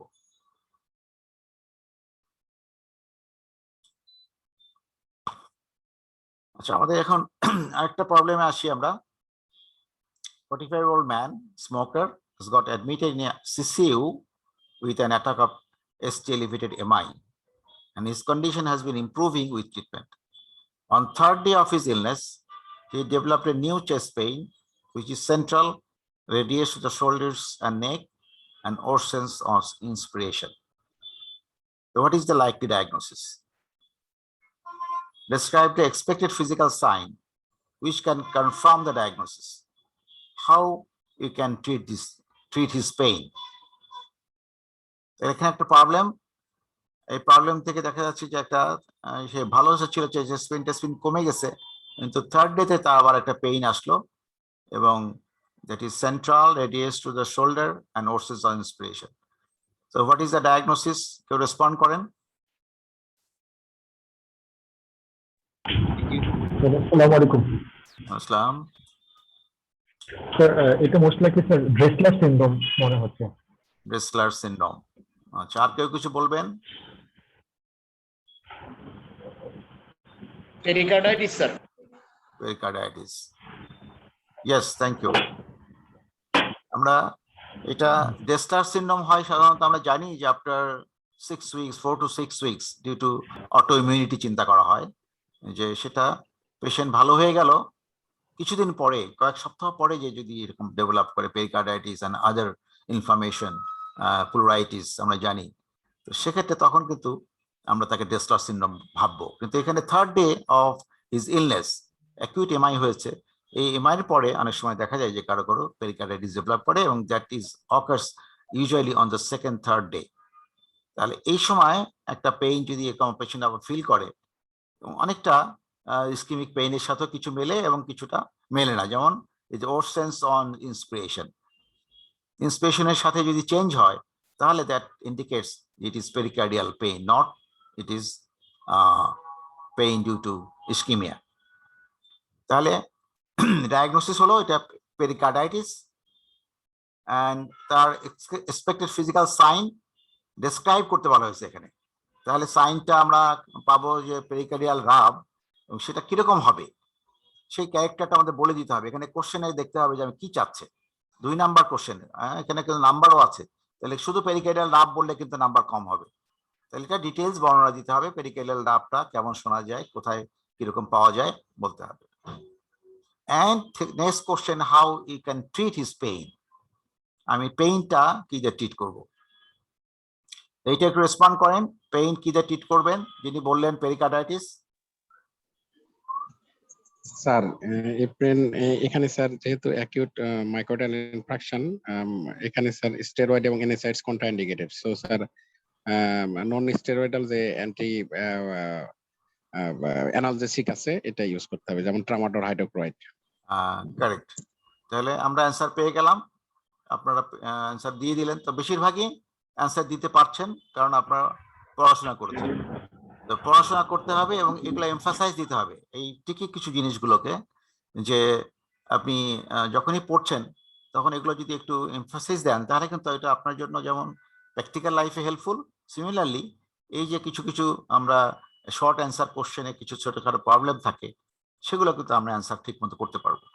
তাহলে আমরা ডায়াগনোসিস পেয়ে গেলাম পেরিকার্ডাইটিস। তাহলে এখানে আমরা ডেসক্রাইব করতে বলেছি যে সাইনটা কি হতে পারে, পেরিকার্ডিয়াল রাব। আমার রাব পেলে তো আমি কনফার্ম হয়ে যাব যে এটা পেরিকার্ডাইটিস, এবং এটা কেমন হবে সাউন্ডটা, high pitch superficial scratching or crunching noise, usually heard in systole but may also be audible in diastole, frequently having to and fro quality. তাহলে এই পুরোটা যদি আমি লিখে দিই তাহলে কিন্তু you will get full marks. আমি যদি শুধু পেরিকার্ডিয়াল রাব লিখি তাহলে কিন্তু আমার এখানে মার্কস কমে যাবে। যেখানে 2 নাম্বার ছিল হয়তো দেখা যাবে যে এটা শুধুমাত্র ডেসক্রিপশন না দেওয়ার কারণে এটা পয়েন্ট কমে গেছে। হ্যাঁ, এটা 0.5 to 1 হয়ে যেতে পারে। To manage pain of pericarditis in a patient of MI, একটা MI patient, acute MI patient, তাকে আমি কিন্তু NSAID and স্টেরয়েড দিতে পারবো না, কারণ দিলে কি হবে, risk of aneurysm formation and myocardial rupture. তাহলে এই পেইন আমাকে মনে রাখতে হবে, যদি আমি মনে করি পেরিকার্ডাইটিসের পেইন তাহলে opiate base analgesia should be used.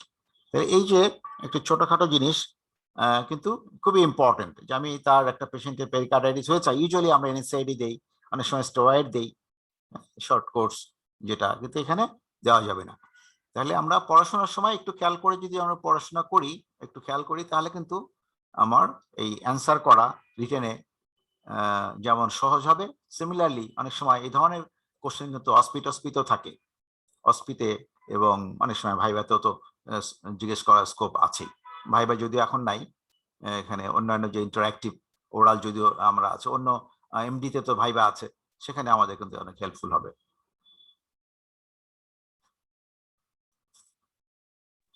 আচ্ছা স্যার আগেরটাতে কলসিফিন দেওয়া যাবে না স্যার? কলসিসিন তো এটা এখানে ওইভাবে না, কলসিসিন এখানে দেওয়া যাবে না, ওটাও আসলে তো অ্যান্টি ইনফ্লামেটরি ড্রাগ, যেটা ওইখানে ইউজ করা যাবে না। এখানে আমরা দিব হচ্ছে নন যেটা নার্কোটিক, যেটা নার্কোটিক বেসড অ্যানালজেসিক দিব এখানে। আচ্ছা, তাহলে আমরা যেটা এখানে বলছিলাম, একটা question, 64-year-old man, smoker, non-diabetic, normotensive, diagnosed case of small cell carcinoma bronchus, presented with cachexia, hyperpigmentation, and weakness of his 4 limbs for 2 weeks. He was not taking any medications. Blood test revealed RBS 10.5, serum sodium 141 millimole, serum potassium 2.1, and bicarbonate 32 millimole per liter. তাহলে এই যে একটা scenario দেওয়া হয়েছে, জিজ্ঞেস করা হচ্ছে mention the appropriate diagnosis in this particular scenario with reasoning. তাহলে 3 নাম্বার, শুধু আমি ডায়াগনোসিস বললে হবে না, আমাকে রিজনিং দিতে হবে যে কেন আমি ডায়াগনোসিসটা বলছি। And next question, principles of treatment for this patient. তাহলে আমরা এই পেশেন্টের ক্ষেত্রে এখন কি চিন্তা করব, একজন রেসপন্স করেন দেখি। Sir sir sir paraneoplastic syndrome sir, এখানে এটা সিয়াদা আছে স্যার, সরি স্যার, এখানে এসিটিএইচ এর কারণে স্যার মায়োপ্যাথি, এই জন্য স্যার উইকনেস প্লাস হাইপোক্যালিমিয়ার ectopic কারণে acidity sir syndrome, sir. Weakness. Yes.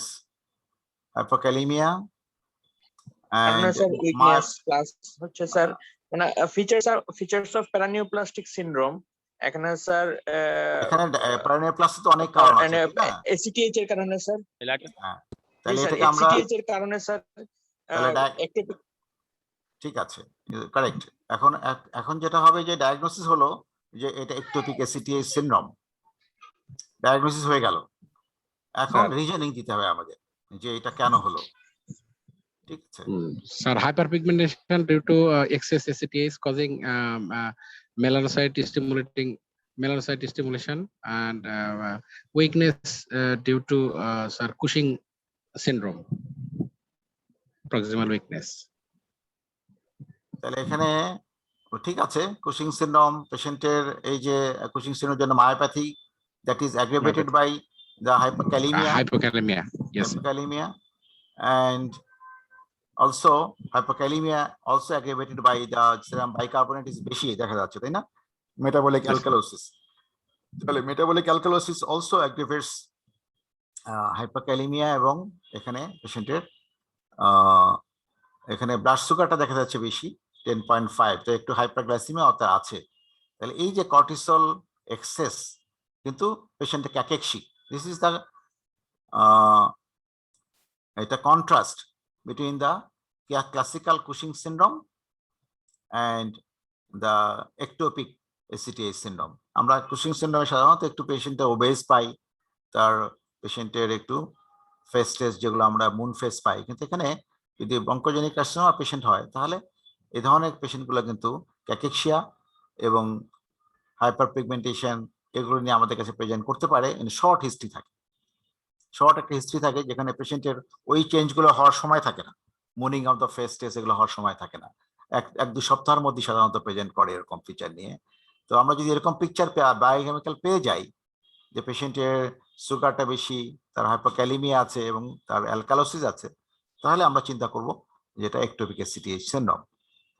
তাহলে আমরা কজটা দেখে নেই বা কেন এটা হচ্ছে। এক্সপ্লানেশনটা হচ্ছে আমরা এবার সিনারিওতে বলে দিলাম যে এটা patient ক্যাকেক্সি, হাইপারপিগমেন্টেড, hypokalemic alkalosis and hyperglycemia. Because negative feedback sensitivity to cortisol is absent in ectopic ACTH syndrome. Ectopic ACTH syndrome আমার একটা টিউমার থেকে রিলিজ হচ্ছে ACTH, সো আমার যদি ব্লাডে কর্টিসল বেড়েও যায় এটা ওকে সাপ্রেস করতে পারবে না, যেটা যদি পিটিউটারি কজ হতো তাহলে কিছুটা ফিডব্যাক থাকতো।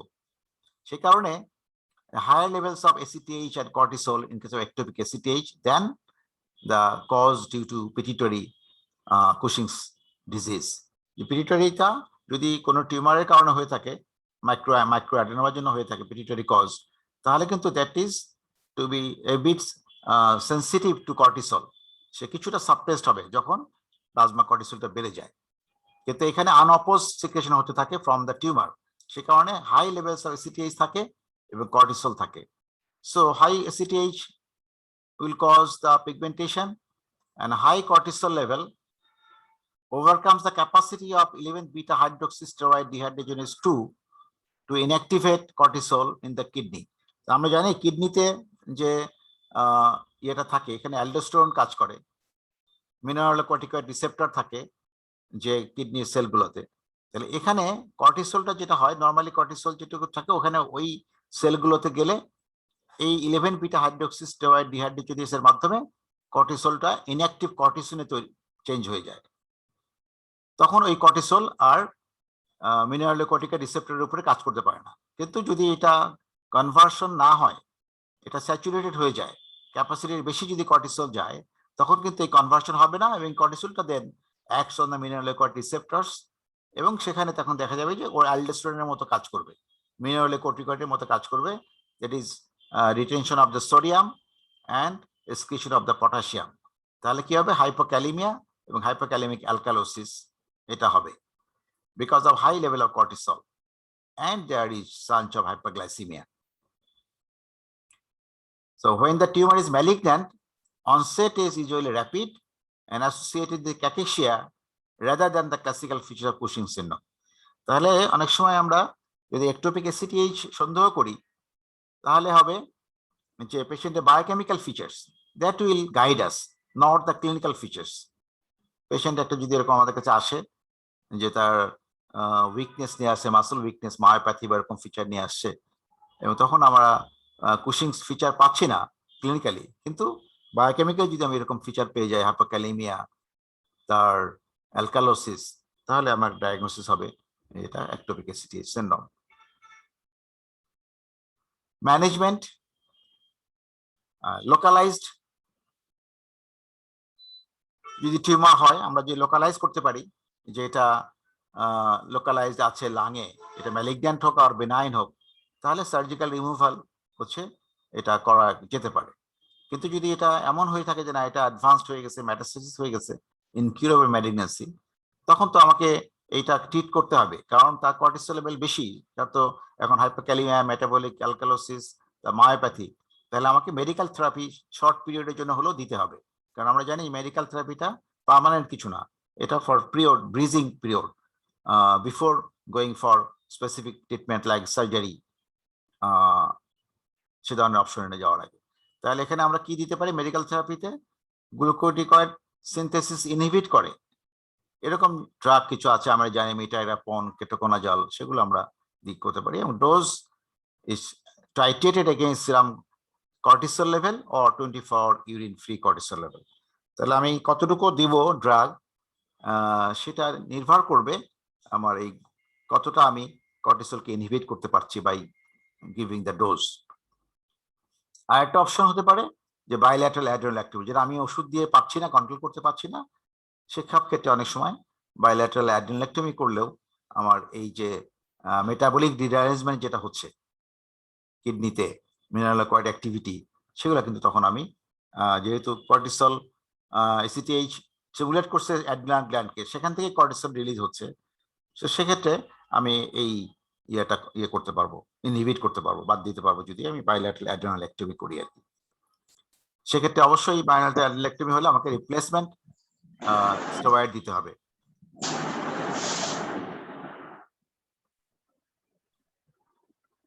আচ্ছা, তো আমার মনে হয় যে আমরা আলোচনা করেছি এতক্ষণ প্রবলেম গুলো, আমি কিছু কিছু জিনিস দেখানোর চেষ্টা করেছি। তো non-smoker, non-diabetic, non-motility has developed generalized weakness, easy fatigability, and the exertional breathlessness. He has no chest pain,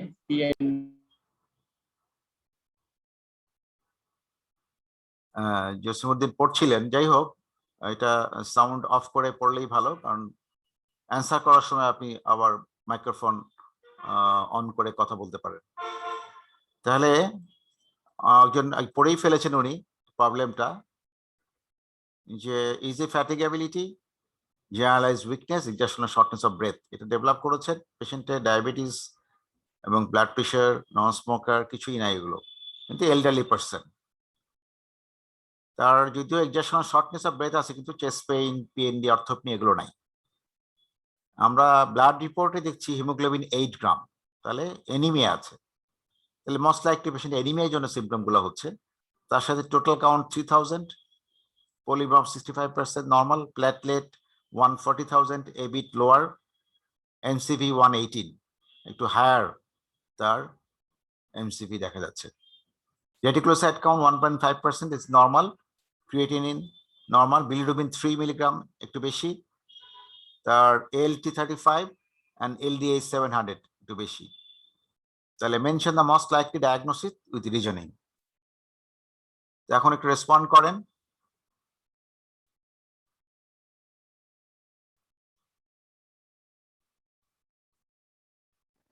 যিনি কোশ্চেনটা পড়ছিলেন উনি রেসপন্স করতে পারেন। হ্যাঁ হ্যাঁ, Sir, most likely diagnosis myasthenia gravis with pernicious anemia. So two autoimmune disorder is combined. So this may be a case of autoimmune polyendocrine syndrome, APS2. autoimmune polyendocrine syndrome, আচ্ছা 60-year-old man, তাই না? তাহলে এখানে একটু আমাদের হতে পারে, কিন্তু ফিমেলের বেশি হয় স্যার। হ্যাঁ ফিমেলে বেশি হয়। তাহলে এখানে যদি হয় তো দুটা জিনিস আসতে হবে তখন, তাই না? পলিএন্ড্রোকাইন, তো পলিএন্ড্রোকাইনের আগে আমরা একটা সিঙ্গেল ডায়াগনোসিস করতে পারি কিনা সেটা আমাদের। Sir pernicious anaemia. আচ্ছা, মেগালোব্লাস্টিক অ্যানিমিয়া সবাই বলেছেন। মেগালোব্লাস্টিক অ্যানিমিয়া হলে তাহলে হ্যাঁ, তাহলে কেন এখানে তার বিলিরুবিন বাড়লো এবং তার এই যে এলডিএইচ বাড়লো, reticulocyte count normal? autoimmune hemolytic anemia. Intramedullary hemolysis. Inflammatory কে বললেন? Intramedullary hemolysis. intramedullary hemolysis Intramedullary hemolysis. LDH বেশি আর bilirubin বেশি। আচ্ছা, তাহলে আমরা অ্যান্সার পেয়ে গেলাম যে এটা একটা পিকচার দেখে মনে হচ্ছে যে পেশেন্ট এনিমিক, একটু ফিচার্স অফ প্যানসাইটোপেনিয়ার মতো আছে, আর কিছু ফিচার অফ হিমোলাইসিস আছে, যেমন বিলিরুবিন বেশি এবং এলডিএইচ বেশি, এইচজিপিটি নরমাল। তাই বিলিরুবিন বেশি, এইচজিপিটি নরমাল, তাহলে এটা ইন্ডিকেট করছে যে it's not hepatic cause of increase bilirubin. তাহলে এলডিএইচ আর এটা যে বেশি থাকে, একটা পেশেন্টের হিমোগ্লোবিন কম, তাহলে একটা হেমোলাইটিক পিকচার আছে, প্যানসাইটোপেনিয়া আছে। এই সব কিছু we can explain in a patients of megaloblastic anaemia. তাহলে এটা ইন্টারমেডুলারি হেমোলাইসিস হওয়ার কারণে রেটিকুলোসাইট কাউন্টটা বাড়ে না, কারণ যে রেড সেল যেগুলো প্রিকারসার্স, সেটা ম্যাচিউর হয়ে রেটিকুলোসাইট হওয়ার আগেই ওগুলো ব্রেকডাউন হয়ে যাচ্ছে, সেই কারণে রেটিকুলোসাইট কাউন্ট ব্লাডে বাড়তে পারে না। তাহলে এটা হেমোলাইটিক কিছু পিকচার থাকলেও এইটাতে রেটিকুলোসাইট কাউন্ট বাড়ে না। তাহলে এই যে ডায়াগনোসিস মেগালোব্লাস্টিক অ্যানিমিয়া, তার রিজনটা, সেটা যদি আমরা দিই তাহলে কিন্তু ফুল মার্কস পাওয়া যাবে। List 3 other investigations with expected findings to establish the diagnosis. তাহলে এই পেশেন্টে যদি আমি 3টা ইনভেস্টিগেশন বলি তাহলে আমরা কি কি করতে পারি?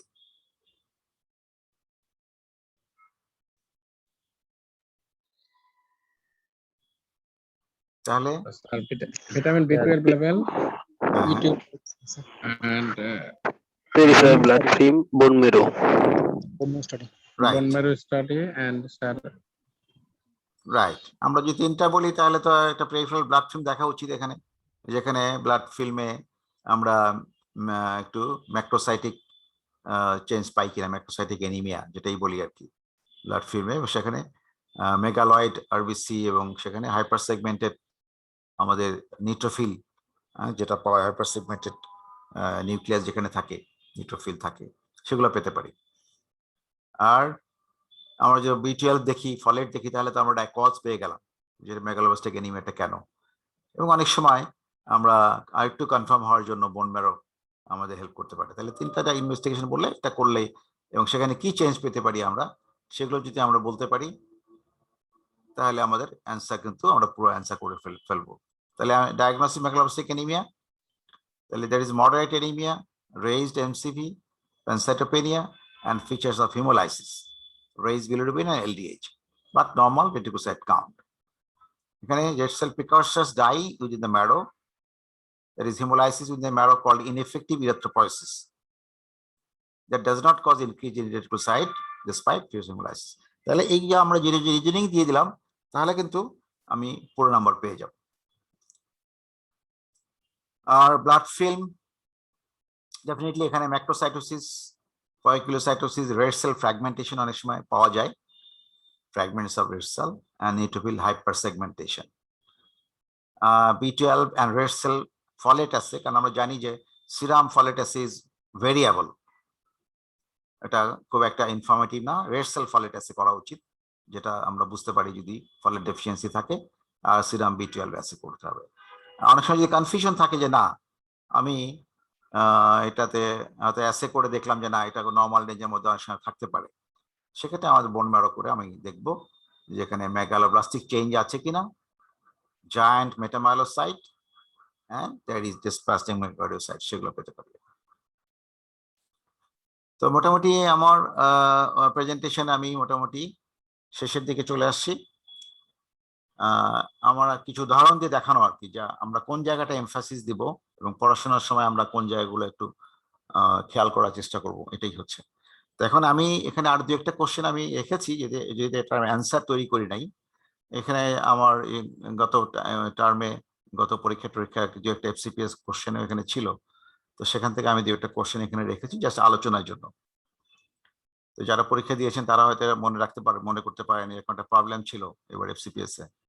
51-year-old man visited OPD with shortness of breath and fatigability for 2 months.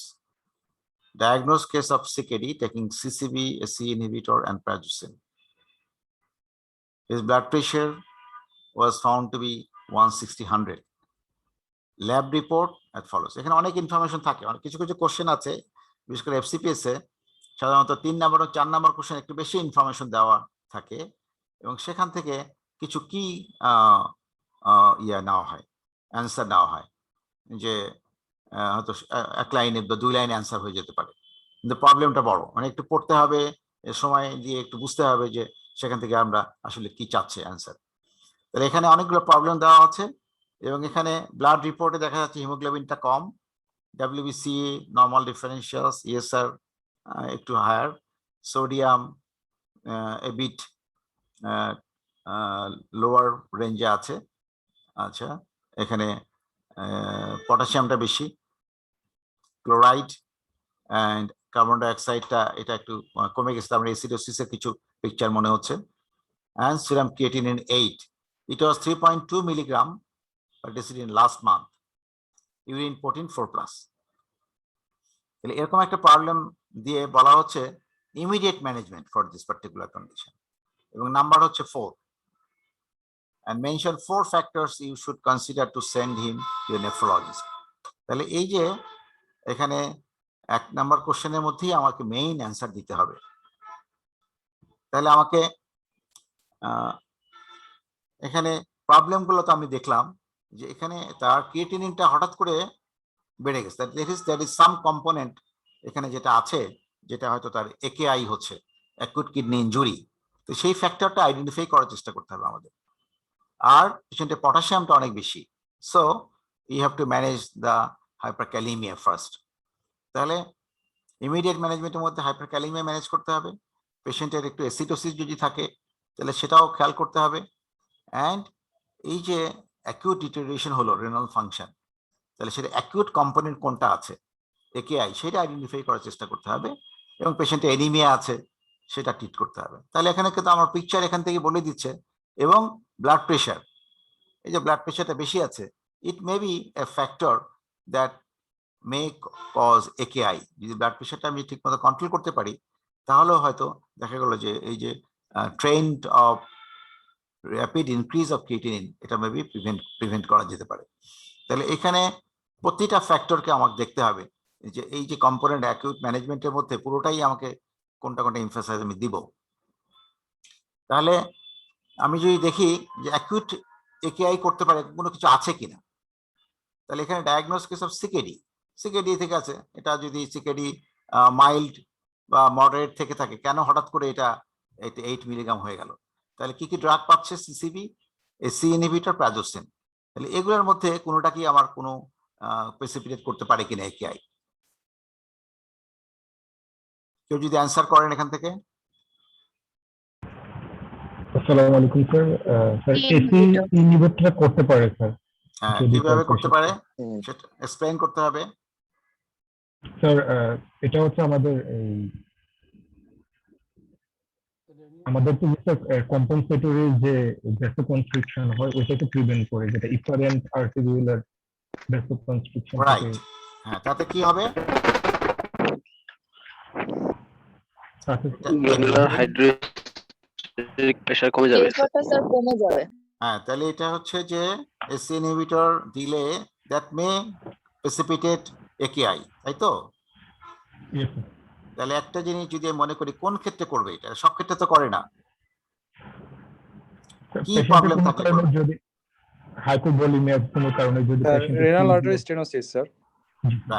Right, renal artery stenosis যদি থাকে, একটা পেশেন্টের যে সিকেডির পেশেন্ট, হ্যাঁ, তার যদি অন্য কোনো, এই যে সিকেডি আমরা জানি এটা risk factor for cardiovascular disease, এই পেশেন্টের ক্ষেত্রে আমরা কিন্তু যেটা ফাইব্রোমাস্কুলার ডিসপ্লাসিয়া, আর যেটা congenital cause of renal artery stenosis, সেটা কিন্তু আমরা এখানে এক্সপেক্ট করব না। একটা 51-year-old মেন, সাধারণত আমরা জানি যে কনজেনিটাল রেনাল স্টেনোসিসটা ফিমেলদের হয়, ফাইব্রোমাসকুলার ডিসপ্লাসিয়া, এবং আর্লি এজে হয়।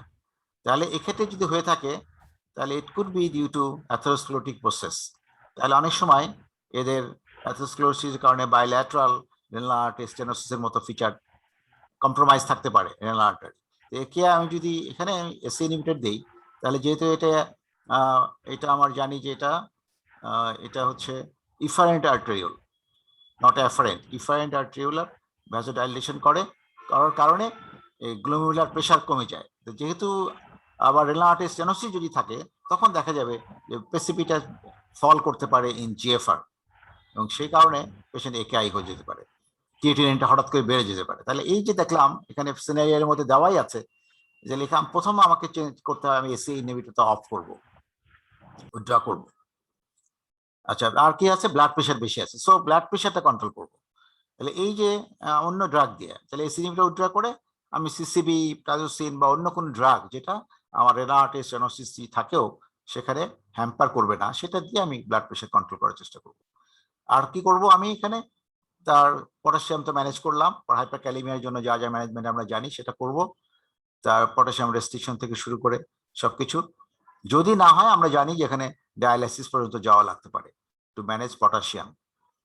আর ব্লাড হিমোগ্লোবিন যেহেতু কম আছে, তাহলে আমাকে এটা হিমোগ্লোবিন কারেকশন করার জন্য আমার এখানে যদি রেড সেল কনসেন্ট্রেট লাগে, কারণ এখানে তো পেশেন্টের ভলিউম ওভারলোড থাকতে পারে, সেখানে আমাকে দিলে এখানে রেড কনসেন্ট্রেট, এবং আলটিমেটলি লং টার্ম আমাকে তাকে ইরিথ্রোপয়েটিন এবং আদার যেগুলো কজ অফ এনিমিয়া আইডেন্টিফাই করে সেই ট্রিটমেন্ট দিতে হবে। আচ্ছা, এখানে পেশেন্টের আবার এখানে প্রোটিনুরিয়া এখানে 4+ আছে, তো প্রোটিনুরিয়া যদি 4+ থাকে, এই প্রোটিনুরিয়া কমানো তো আমার একটা উচিত। কিন্তু যদি আমি এখানে এসি ইনহিবিটর ওটা যদি কন্ট্রাইন্ডিকেটেড থাকে, তো অন্য কিছু ড্রাগ আছে, অনেক সময় ক্যালসিয়াম চ্যানেল ব্লকার গুলো কিন্তু অনেক সময় proteinuria, specially non dihydropyridine calcium channel blocker like diltiazem বা ভারাপামিন, সেগুলো কিন্তু অনেক সময় প্রোটিনুরিয়া কমাতে পারে। তো সে ধরনের ড্রাগ আমরা চয়েস করতে পারি কিনা সেটা চিন্তা করতে হবে। তাহলে এই ওভারঅল সিনারিও থেকে আমাকে আইডেন্টিফাই করতে হবে যে আমি কোথায় কোথায় জোর দিব, এমফাসাইজ দিব, এবং সেই ব্যাপারগুলো ম্যানেজমেন্টে আমাকে উল্লেখ করতে হবে যে এটা আমি এই কারণে এই জিনিসগুলো ম্যানেজ করতে হবে, যেটা হয়তো পেশেন্টের একেআই যদি থাকে, আবার patient revert back to the base level, আবার পেশেন্ট 3 মিলিগ্রামে যদি চলে যায়, তাহলে কিন্তু পেশেন্টের যেটা পার্মানেন্ট রেনাল রিপ্লেসমেন্ট থেরাপি সেটাতে আর যেতে হবে না। তাহলে একটা সিনারিও দেওয়া আছে, আমাকে এখান থেকে বের করতে হবে যে আমি কি অ্যান্সার চাচ্ছে এবং আমি কি কি এখান থেকে আইডেন্টিফাই করব এবং সেইটা ম্যানেজ করব। আচ্ছা, নেক্সট কোশ্চেন যেটা আছে, 4 factors you should consider to send immunotherapy, বইয়ের মধ্যে দেওয়া আছে, এটা আপনারা সবাই জানেন যে এখানে ফ্যাক্টর কথা বলা হয়, যদিও এখানে উল্লেখ করা হয় নাই যে এই পেশেন্টের ক্ষেত্রে এটা করতে হবে কিনা, সেটা কিন্তু এখান থেকে মনে হচ্ছে না। তো সেক্ষেত্রে আমরা অ্যাজ এ হোল ফ্যাক্টর গুলো বলতে পারি, 4টা ফ্যাক্টর চেয়েছে, 4টা ফ্যাক্টর আমরা বলতে পারি। যেখানে পেশেন্ট আমরা জানি যে যদি rapid deterioration of renal function হয়, জিএফআর যদি র্যাপিডলি কমে যায়, পেশেন্টের যদি প্রোটিনুরিয়া ওরকম নেফ্রোটিক রেঞ্জ প্রোটিনুরিয়া হচ্ছে, অথবা তার ইউরিনে কাস্ট বা এরকম অ্যাকিউট নেফ্রাইটিক ইলনেসের মতো মনে হচ্ছে এই ধরনের, অথবা uncontrolled blood pressure despite the multiple drugs আমরা দিয়ে দেখি যে না এটা কন্ট্রোল করা যাচ্ছে না, স্পেশালি স্পাইনোল্যাকটন ট্যাকটন যদি দেওয়ার ইন্ডিকেশন থাকে সেগুলো দিয়েও করা যাচ্ছে না, তখন কিন্তু আমাদের নেফ্রোলজিস্টের কাছে নেফ্রোলজিস্ট মানে হচ্ছে স্পেশালিস্ট, নট অনলি নেফ্রোলজিস্ট, যিনি এই ব্যাপার নিয়ে ইন্টারেস্টেড, সেখানে প্রপার জায়গায় রেফার করার চেষ্টা করা আর কি। তাহলে এটা হচ্ছে একটা কোশ্চেন, এখান থেকে আমরা এটা জানলাম। আমি এটার অ্যান্সার ওইভাবে তৈরি করি নাই, কিন্তু আলোচনার জন্য আমি এটা রেখেছি। স্যার আসসালামু আলাইকুম স্যার। আসসালাম। স্যার আমরা স্যার এখানে স্যার তার ইউরিনে প্রোটিন 4+ আছে, আমরা এই ক্ষেত্রে কি স্যার তার অ্যাথেরোস্ক্লেরোটিক কার্ডিওভাস্কুলার রিস্ক ফ্যাক্টর আছে পেশেন্ট সিকিডি, আমরা স্যার কি যে এসজিএলটি ইনহিবিটর এম্পাগ্লোবিজিন ইউজ করতে পারি কিনা স্যার প্রোটিনের জন্য? পেশেন্টের ক্রিয়েটিনিন হচ্ছে কত? 3.2। জি স্যার। এম্পাগ্লোবিজিন ইউজ করা যাবে? ক্রিয়েটিনিন কত পর্যন্ত ইউজ করা যায়? জিএফআর এটা 30 ml হ্যাঁ 30 ml এর উপরে 30 থাকতে হবে, তাই না? তাহলে জি, স্যার। সিকেডি যখন ক্রিয়েটিনিন 3 মানে কি, এটা অলমোস্ট এটা স্টেজ 4 আর 5, তাই তো? এখানে জি, স্যার। SGLT2 ইনহিবিটর ইউজ করার কোনো স্কোপ নাই। যদি এটা এরকম হতো যে না ক্রিয়েটিনিনটা তার এরকম আছে, বর্ডার লাইন আছে হয়তো 2 বা তার নিচে, তাহলে আমরা এমফ্যাগ্লিফোজিন আমরা জানি যে 30 ml পর্যন্ত দেওয়া যায়। আর অন্য যেগুলো কিছু আছে ডাপাগ্লিফোজিন সেগুলো সাধারণত 45 ml GFR যদি থাকে তখন দেওয়া যায়। সো এখানে যদি ক্রিয়েটিনিনটা সিগনিফিক্যান্টলি হাই, এখানে কিন্তু আমরা এই পেশেন্টের ডায়াবেটিস ম্যানেজমেন্টের জন্য আমরা এমফ্যাগ্লিফোজিন দিতে পারবো না, বা কার্ডিওভাস্কুলার রিস্ক ম্যানেজ করার জন্য দিতে পারবো না।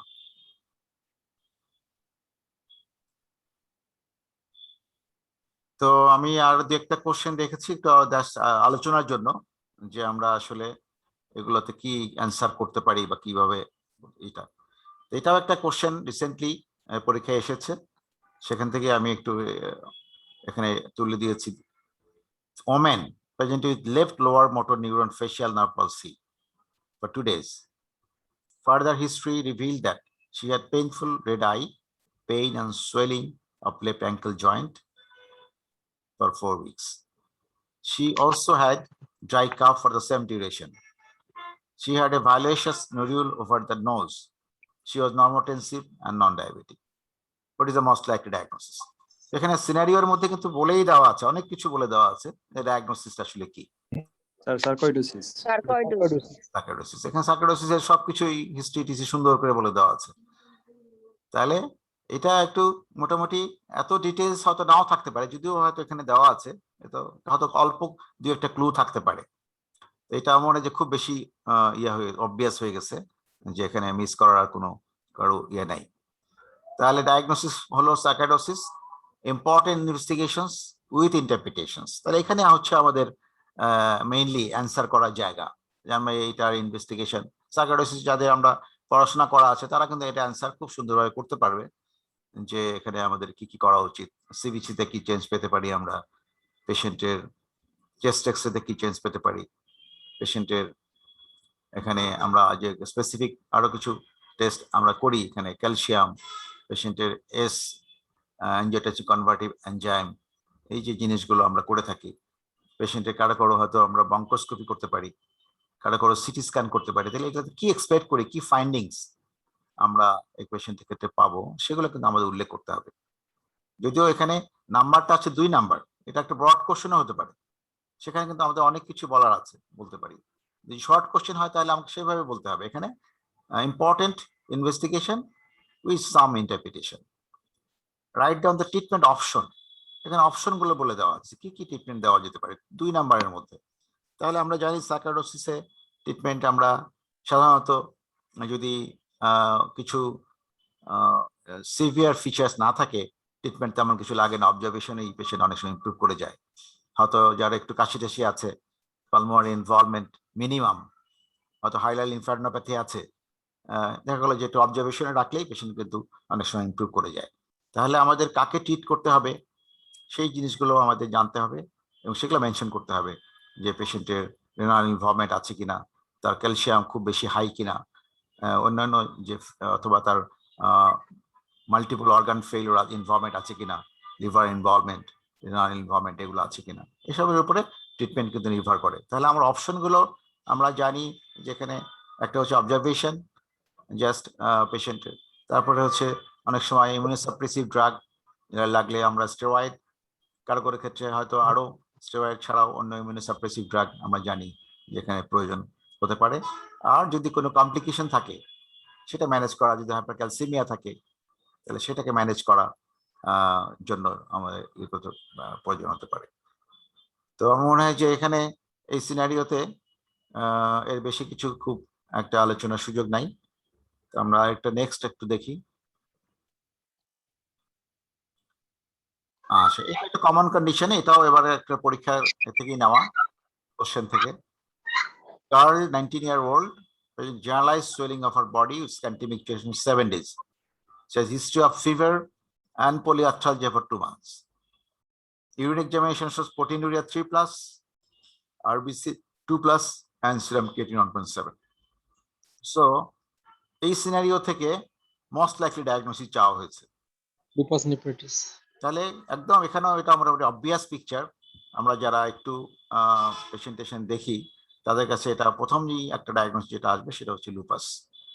আচ্ছা, লুপাস অবশ্যই এখানে যেহেতু আর্থ্রালজিয়া ফিভারের কথা বলা হয়েছে, তবে আর্থ্রালজিয়া অনেক সময় লুপাস ছাড়াও অন্যান্য গ্লোমেরুলোনেফ্রাইটিস আছে যেখানেও কিন্তু এটা থাকতে পারে। তাহলে এখানে ডিফারেন্সিয়াল ডায়াগনোসিস কিন্তু আমাদের মাথার মধ্যে, যদিও এখানে চায় নাই কিন্তু ইনভেস্টিগেশন চেয়েছে, তাহলে সেক্ষেত্রে আমাদের এটা মাথায় রাখতে হবে যে কি কি ডিফারেন্সিয়াল আমরা চিন্তা করতে পারি। তাহলে এখানে একটা তো এসএলই, এছাড়া এটা ভাস্কুলাইটিস, অন্যগুলো আসবে। আর্থ্রালজিয়া ফিভার যেহেতু আছে, এখানে ওইজেনাস গ্রানুলোমাটোসিস বা আমরা এগুলোকে আমাদের একটা ডিগ্রিতে রাখতে হবে।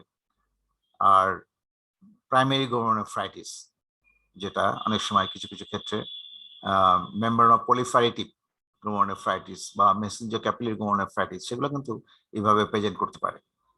তাহলে মোস্ট লাইকলি ডায়াগনোসিস, যেহেতু আমাদের এই একটা সিনারিওতে প্রথমেই এসএলই, সো লুপাস নেফ্রাইটিস আমার ডায়াগনোসিস, যদি একটা চেয়েছে। যদি এখানে ডিডি চায় তখন কিন্তু আমাদের, এবং এরকম কোশ্চেন হতে পারে, এরকম সিনারিও দিয়ে তারা সরাসরি বললো যে হ্যাঁ but differential you will think, তখন কিন্তু আমাদের এই লুপাসের সাথে এগুলো বলতে হবে যে other vasculitis and primary glomerulonephritis like mesangiocapillary glomerulonephritis, অথবা এখানে ইয়াও আসতে পারে, হেনেক্সোরেন পারপিউরাও আসতে পারে।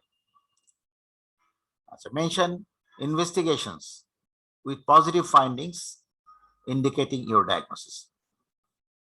তাহলে ইনভেস্টিগেশন আমার যেহেতু এখানে লাইকলি ডায়াগনোসিস চেয়েছে, তখন আমাকে টার্গেট করতে হবে এসএলই। তাহলে আমার এসএলই ডায়াগনোসিস করতে গেলে এখানে যা যা আছে এর বাইরে আমি আর কি দেখবো?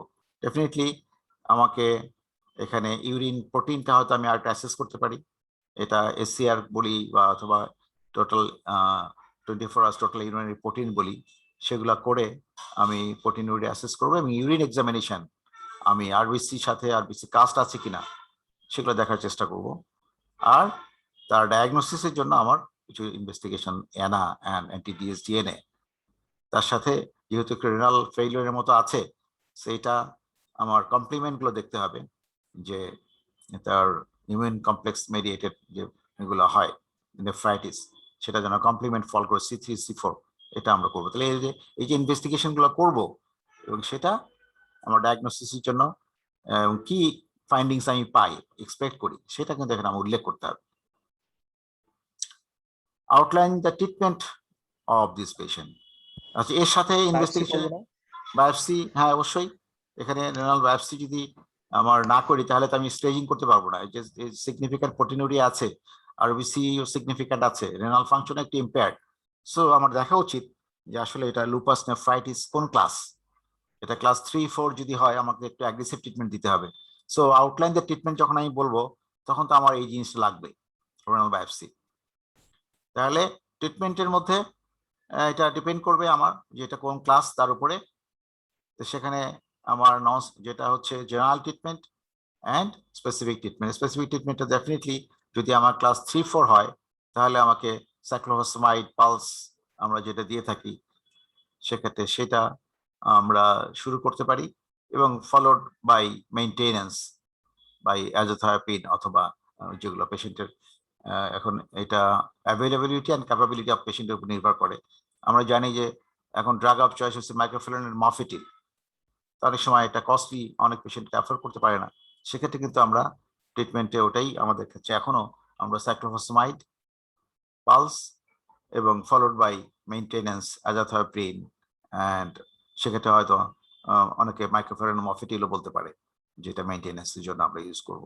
তার সাথে আমাকে স্টেরয়েড দিতে হবে। তাহলে হচ্ছে ট্রিটমেন্ট পেশেন্টের এইটা, আর পেশেন্টকে ফলো আপ করা, যে পেশেন্টের এটা ইমপ্রুভ করছে না অ্যাগ্রেভেট করছে, সেটার উপরে আমার বাকি ইয়েটা নির্ভর করবে।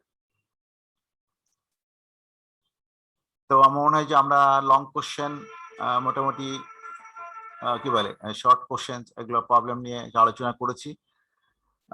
লাস্ট আরেকটা আমরা কোশ্চেন দেখছি এখানে, যে 32-year-old woman presented with complaints of generalized weakness, difficulty in swallowing and double vision.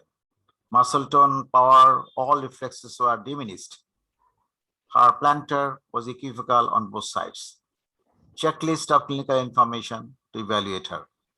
Mention the investigations with clinical reasoning. তাহলে এখানে যদি এটা ব্রড কোশ্চেনও হয় তাতেও কিন্তু আমার এসি টাইপ কোশ্চেনেও কিন্তু তখন অ্যান্সারটা অন্যরকম হয়ে যাবে, অনেক ইনফরমেশন আমরা নিতে পারি। আর এখানে যদি আমি এখানে শর্ট কোশ্চেন চিন্তা করি তাহলে আমাকে লিমিট করে নিয়ে আসতে হবে যে এটা ডিডিটা কাছাকাছি কোন কোন ডিজিজ আসে। তাহলে কি কি আসতে পারে কাছাকাছি, দু একজন রেসপন্স করেন। মাইথেনিয়া গ্রেভিস। মাইস্থেনিয়া গ্র্যাভিস ডেফিনেটলি, অবশ্যই এটাই এখানে এই পিকচার থেকে মাইস্থেনিয়া গ্র্যাভিসই আমরা বুঝতে পারছি। তখন ডিডি আমরা কি চিন্তা করব?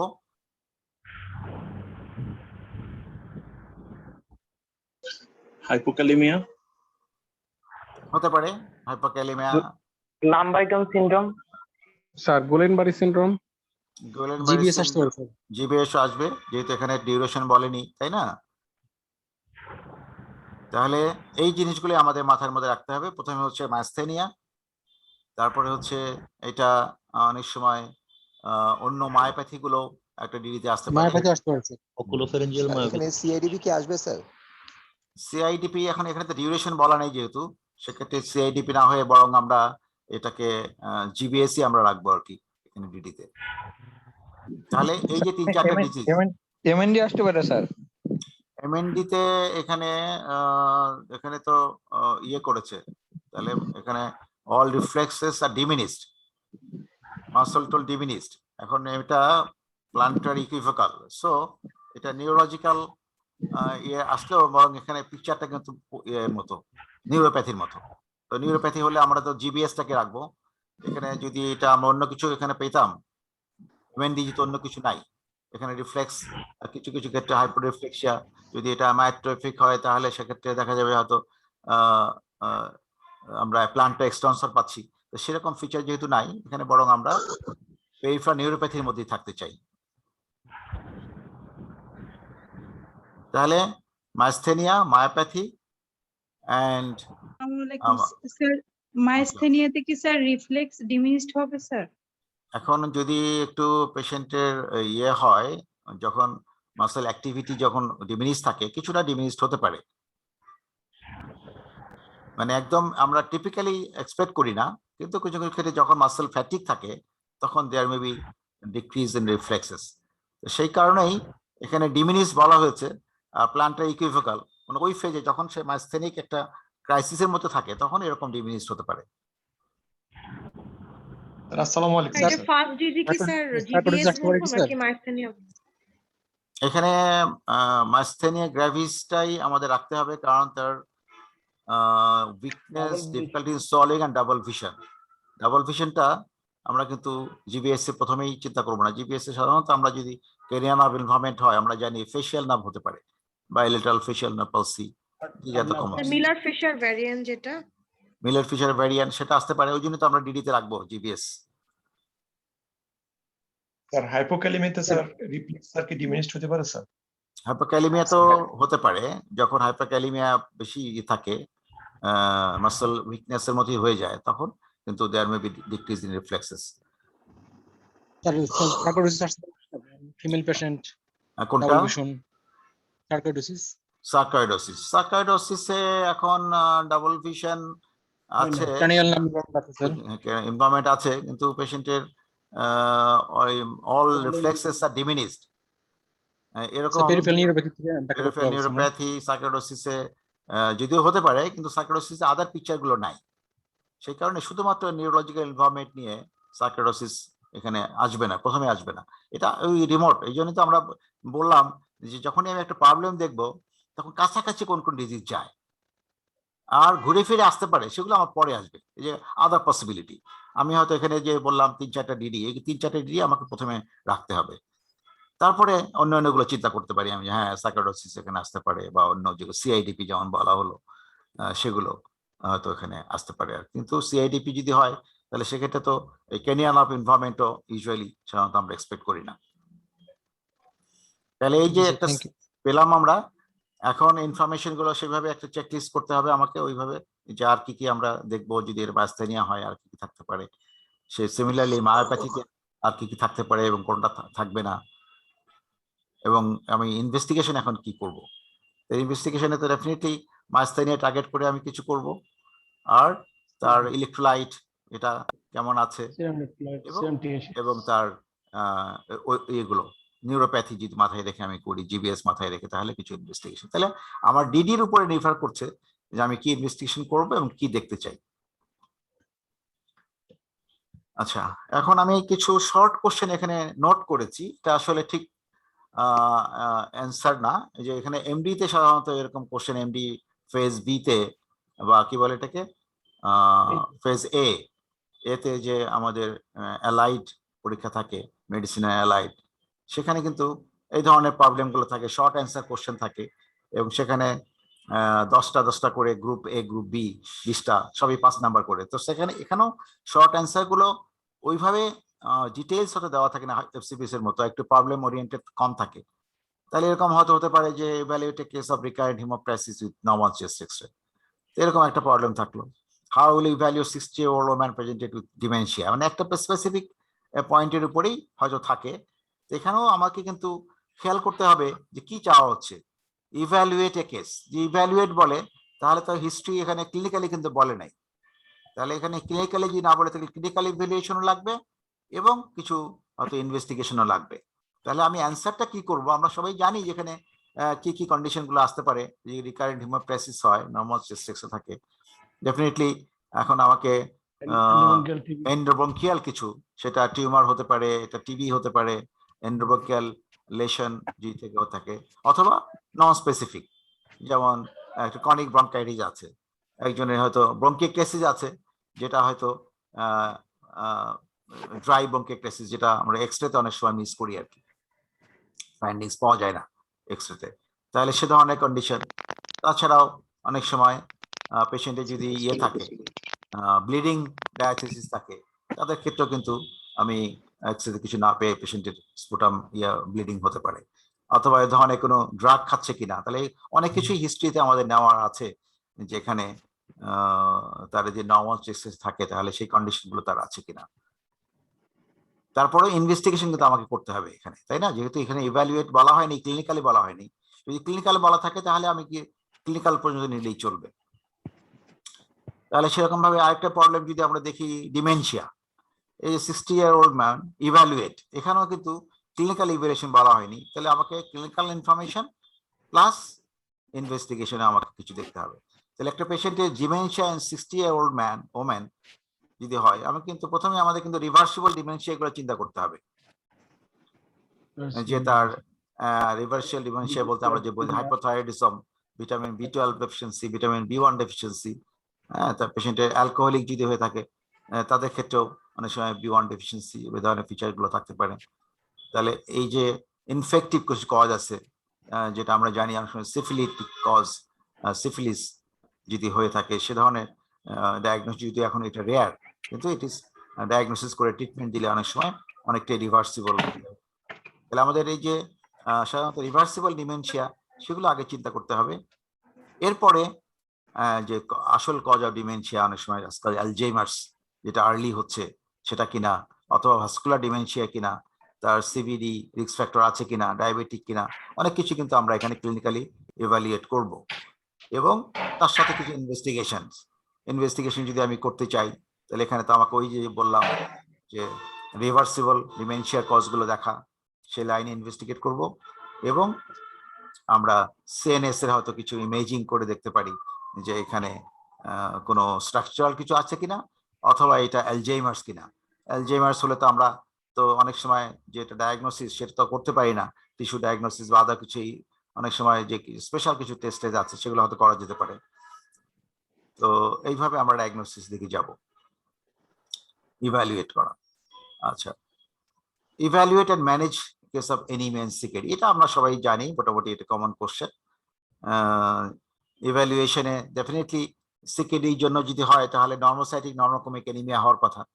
আর যদি কনকমিটেন্ট আয়রন ডেফিসিয়েন্সি থাকে, যেটা কমন অনেক সময় থাকে এটা সিকেডিতে, সেইটা আমাদের দেখতে হবে তার আয়রন প্যারামিটারগুলো দেখে, আয়রন, টিআইবিসি, ফেরিটিন, তার টিস্যাট, আমরা ট্রান্সফারেন্স স্যাচুরেশন, এসব ফ্যাক্টরগুলো দেখে আমরা চিন্তা করব যে তার আয়রন ডেফিসিয়েন্সি আছে কিনা। তাহলে সেটা ম্যানেজ করা। আর সিকেডিতে আমাদের আমরা জানি স্পেসিফিক ট্রিটমেন্ট ইরিথ্রোপয়েটিন, সেটা যদি খুব ওরকম কারো সামর্থ্য না থাকে, যদি এমন পেশেন্ট হয় যে না এফোর্ড করতে পারে না, তার ক্ষেত্রে ব্লাড ট্রান্সফিউশন বা সেই যে মেজার্সগুলো আমরা নিতে পারি। তাহলে এখানে প্রথমে ইভ্যালুয়েট করা যে এনিমিয়াটা কেন, কি কারণে হচ্ছে সেটা, এটা সিকেডি রিলেটেড না আনরিলেটেড সেগুলো আমাদের দেখতে হবে। ব্লিডিং হতে পারে পেশেন্টের অন্য কোনো কন্ডিশনও থাকতে পারে। আর ম্যানেজমেন্টে যে আমাদের তো আমরা যেভাবে বললাম যে depending on cause. Sir erythropoietin দেওয়ার ডোজ এবং ডিউরেশনটা কেমন? ইরিথ্রোপয়েটিনের ডোজ ডিউরেশন তো এখন নির্ভর করছে যে সিকেডি কোন স্টেজে আছে। একটা পেশেন্টের যদি তার স্টেজ 4-5 স্টেজে থাকে, তার তো ইরিথ্রোপয়েটিনটা আলটিমেটলি ডেফিসিয়েন্ট থাকবে, কন্টিনিউ করতে হবে। এখন ডোজটা নির্ভর করবে যে তার কেমন হচ্ছে, সবার তো একরকম হয় না। যেমন একটা পেশেন্টের যদি সিকেডি আছে কিন্তু সে পলিসিস্টিক কিডনি ডিজিজ, তার erythropoietin may not be required, কারণ আমরা জানি যে পলিসিস্টিক কিডনি ডিজিজ একটা বড় কিডনি থাকে, সেখান থেকে enough erythropoietin may be released, rather polycythaemia থাকতে পারে। তাহলে ডিপেন্ড করবে যে কি কজ, সিকেডির কজটা কি এবং আমার ইরিথ্রোপয়েটিন ডেফিসিয়েন্সি কতটুকু আছে। তো যদি এমন হয় যে না অনেকটাই ডেফিসিয়েন্ট, তাহলে তো ইরিথ্রোপয়েটিন আমি ডোজ অ্যাডজাস্ট করব। আমরা জানি যে আমরা হিমোগ্লোবিন দেখে আমরা উইকলি যদি দেই ইরিথ্রোপয়েটিন, তো হিমোগ্লোবিন দেখলাম, হিমোগ্লোবিন আমার এক্সপেক্টেড লেভেল যদি হয় 10 মিলিগ্রাম, আমরা বেশি চাই না, 11 মিলিমোলের উপরে যাতে না যায়, কারণ বেশি যদি হয় ইরিথ্রোপয়েটিন বেশি হিমোগ্লোবিন বেড়ে গেলে তাদের আবার দেখা যায় অন্য কমপ্লিকেশন, থ্রম্বোসিস বা অন্যান্য সমস্যার বেড়ে যেতে পারে। যে কারণে আমার যে রেঞ্জটা আমরা চাই 10 to 11 গ্রাম হিমোগ্লোবিন, সেটার মধ্যে রাখতে হবে। এটার জন্য ইরিথ্রোপয়েটিন আমাকে টাইম টু টাইম দেখতে হবে যে হিমোগ্লোবিন কত, সেইভাবে অ্যাডজাস্ট করতে হবে। ইরিথ্রোপয়েটিন আমি যদি 2000 ইউনিট পার উইক দিয়ে শুরু করি, কারো করে দেখা যাচ্ছে না ইমপ্রুভ হচ্ছে না, হিমোগ্লোবিন বাড়ছে না, তার ক্ষেত্রে আমি বাড়াবো, আমি 2000 না হয় আমি 5000 দিতে পারি, এবং আমি 5000 হচ্ছে না আমি 7000 দিতে পারি, depending on the response after giving erythropoietin to improve haemoglobin in a patient of CKD, এটার উপরে নির্ভর করবে। এবং আমি মেনটেন করব আমার হিমোগ্লোবিন দেখেই, হিমোগ্লোবিনটা আমি ওই রেঞ্জের মধ্যে রাখতে চাই। যদি দেখি যে না আমার এখানে আমি ইরিথ্রোপয়েটিন একটু কমিয়ে দিলেও এটা মেনটেন হচ্ছে, তাহলে আমি ডোজটা তখন কমিয়ে নিয়ে এসে সেটা মেনটেন করব। আচ্ছা, আরেকটা কোশ্চেন আমরা যদি যাই, প্রেজেন্ট স্পন্টেনিয়াস হাইপোগ্লাইসিমিয়া, এটা তো অনেক সময় আমরা পেয়ে যাই। স্পন্টেনিয়াস হাইপোগ্লাইসিমিয়া যদি হয়, তাহলে তো আমাদের প্রথমেই তো মাথায় আসবে যে ইনসুলিনোমা কিনা। আর কিছু অন্যান্য কমন কজ আছে যেগুলোতে অনেক সময় স্পন্টেনিয়াস হাইপোগ্লাইসিমিয়া হয়, যেমন সেপসিস, তারপরে যে অ্যাডিশনাল ডিজিজ আমরা আলোচনা করলাম, এ ধরনের কন্ডিশন, অথবা কোনো পেশেন্ট ড্রাগ কিছু খাচ্ছে কিনা। এখন স্পন্টেনিয়াস হাইপোগ্লাইসিমিয়া হলে তো ড্রাগ খাওয়ার কথা না, তারপরেও পেশেন্টের এরকম কেউ যদি হার্বাল কোনো ওষুধ খাচ্ছে যেটা হাইপোগ্লাইসিমিয়া করে আমরা জানি না, ড্রাগ হিস্ট্রিটা ভালো করে নিতে হবে। এবং এই যে অ্যালকোহলিক পেশেন্ট যারা, তাদের মধ্যে এরকম হতে পারে।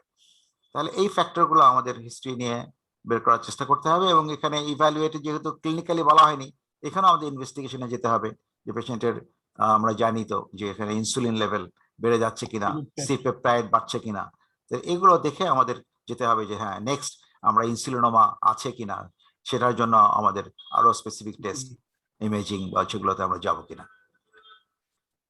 আচ্ছা, নেক্সট আছে রিকারেন্ট জন্ডিস 25-year-old ওম্যান। আমরা সবাই জানি যে এখানে রিকারেন্ট জন্ডিস কি কারণে হতে পারে।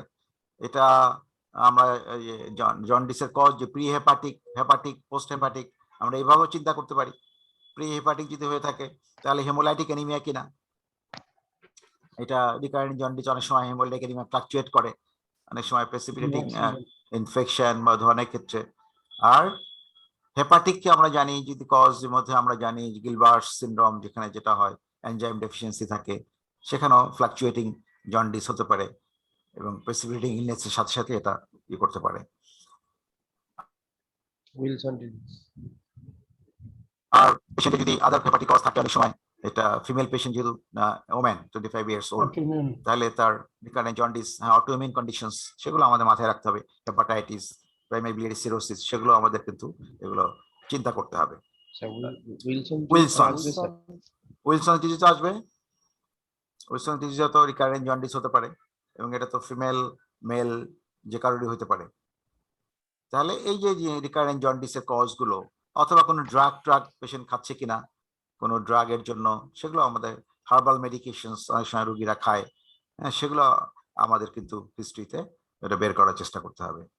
আর ইনভেস্টিগেশন গেলে তো আমরা প্রি হেপাটিক হলে তো হেমোলাইটিক ফিচার্স গুলো পাবো, ব্লাড ফিল্ম বা অন্যান্য ফিচার্স হেমোলাইসিস। হেপাটিক হলে তো আমরা গিলবার্সে তেমন কিছু পাবো না। যদি হেপাটাইটিস থাকে তাহলে আমাদের জেমস, HGAT, HGPT এগুলো আমরা বেশি পাবো।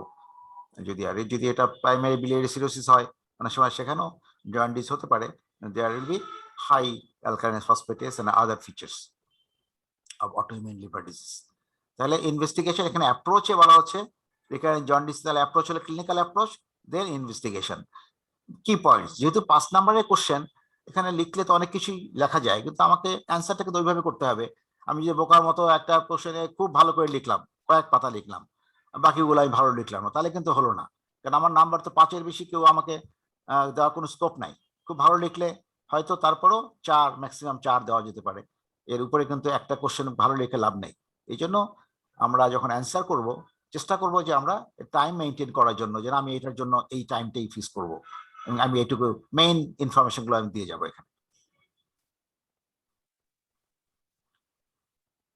আচ্ছা, তারপরে আমি আর খুব একটা আলোচনা করব না, সময় অলরেডি আমরা অনেক সময় পার করে ফেলেছি। জাস্ট একটু ইয়ে করার জন্য, আর কি কোশ্চেন আসতে পারে।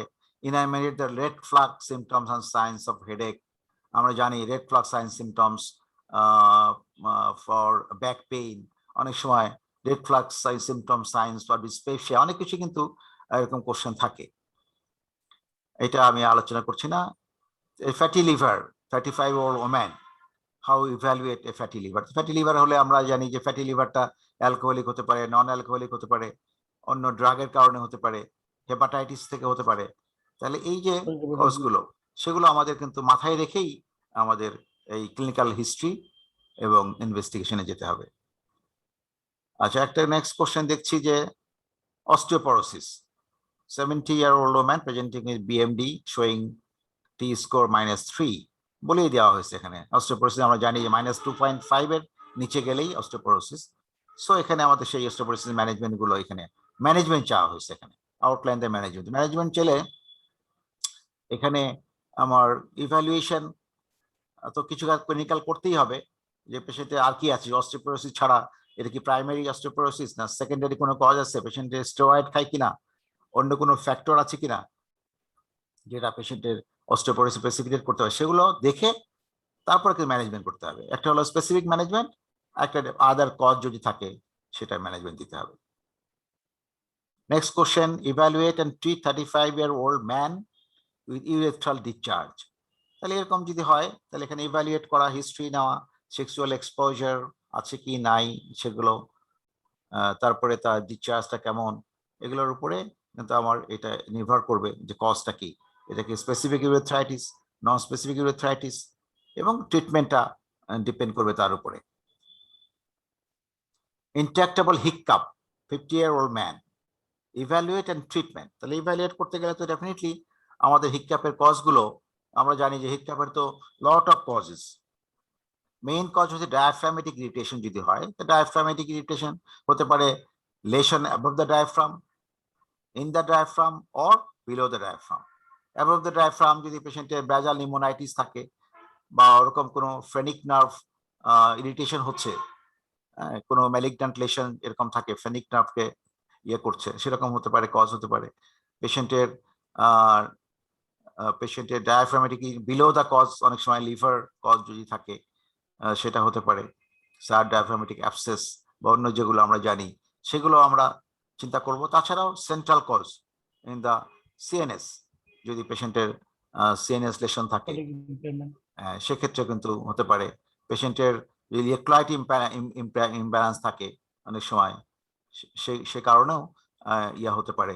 হেপাটাইটিস যদি থাকে, আমরা জানি যে hepatic failure is one of the cause of হিক্কা। তাহলে হিক্কা পেলে আমাদের কিন্তু হিস্ট্রি থেকে চেষ্টা করতে হবে এই কজগুলো মাথায় রেখে যে তার প্রবলেমগুলো আছে কিনা, এবং ইনভেস্টিগেশন, এখানে ইনভেস্ট করে দেখতে হবে যে আদার তার ফ্যাক্টরগুলো, স্পেশালি রেনাল ফেইলিউর, তার হেপাটিক ফেইলিউর, এগুলো আছে কিনা।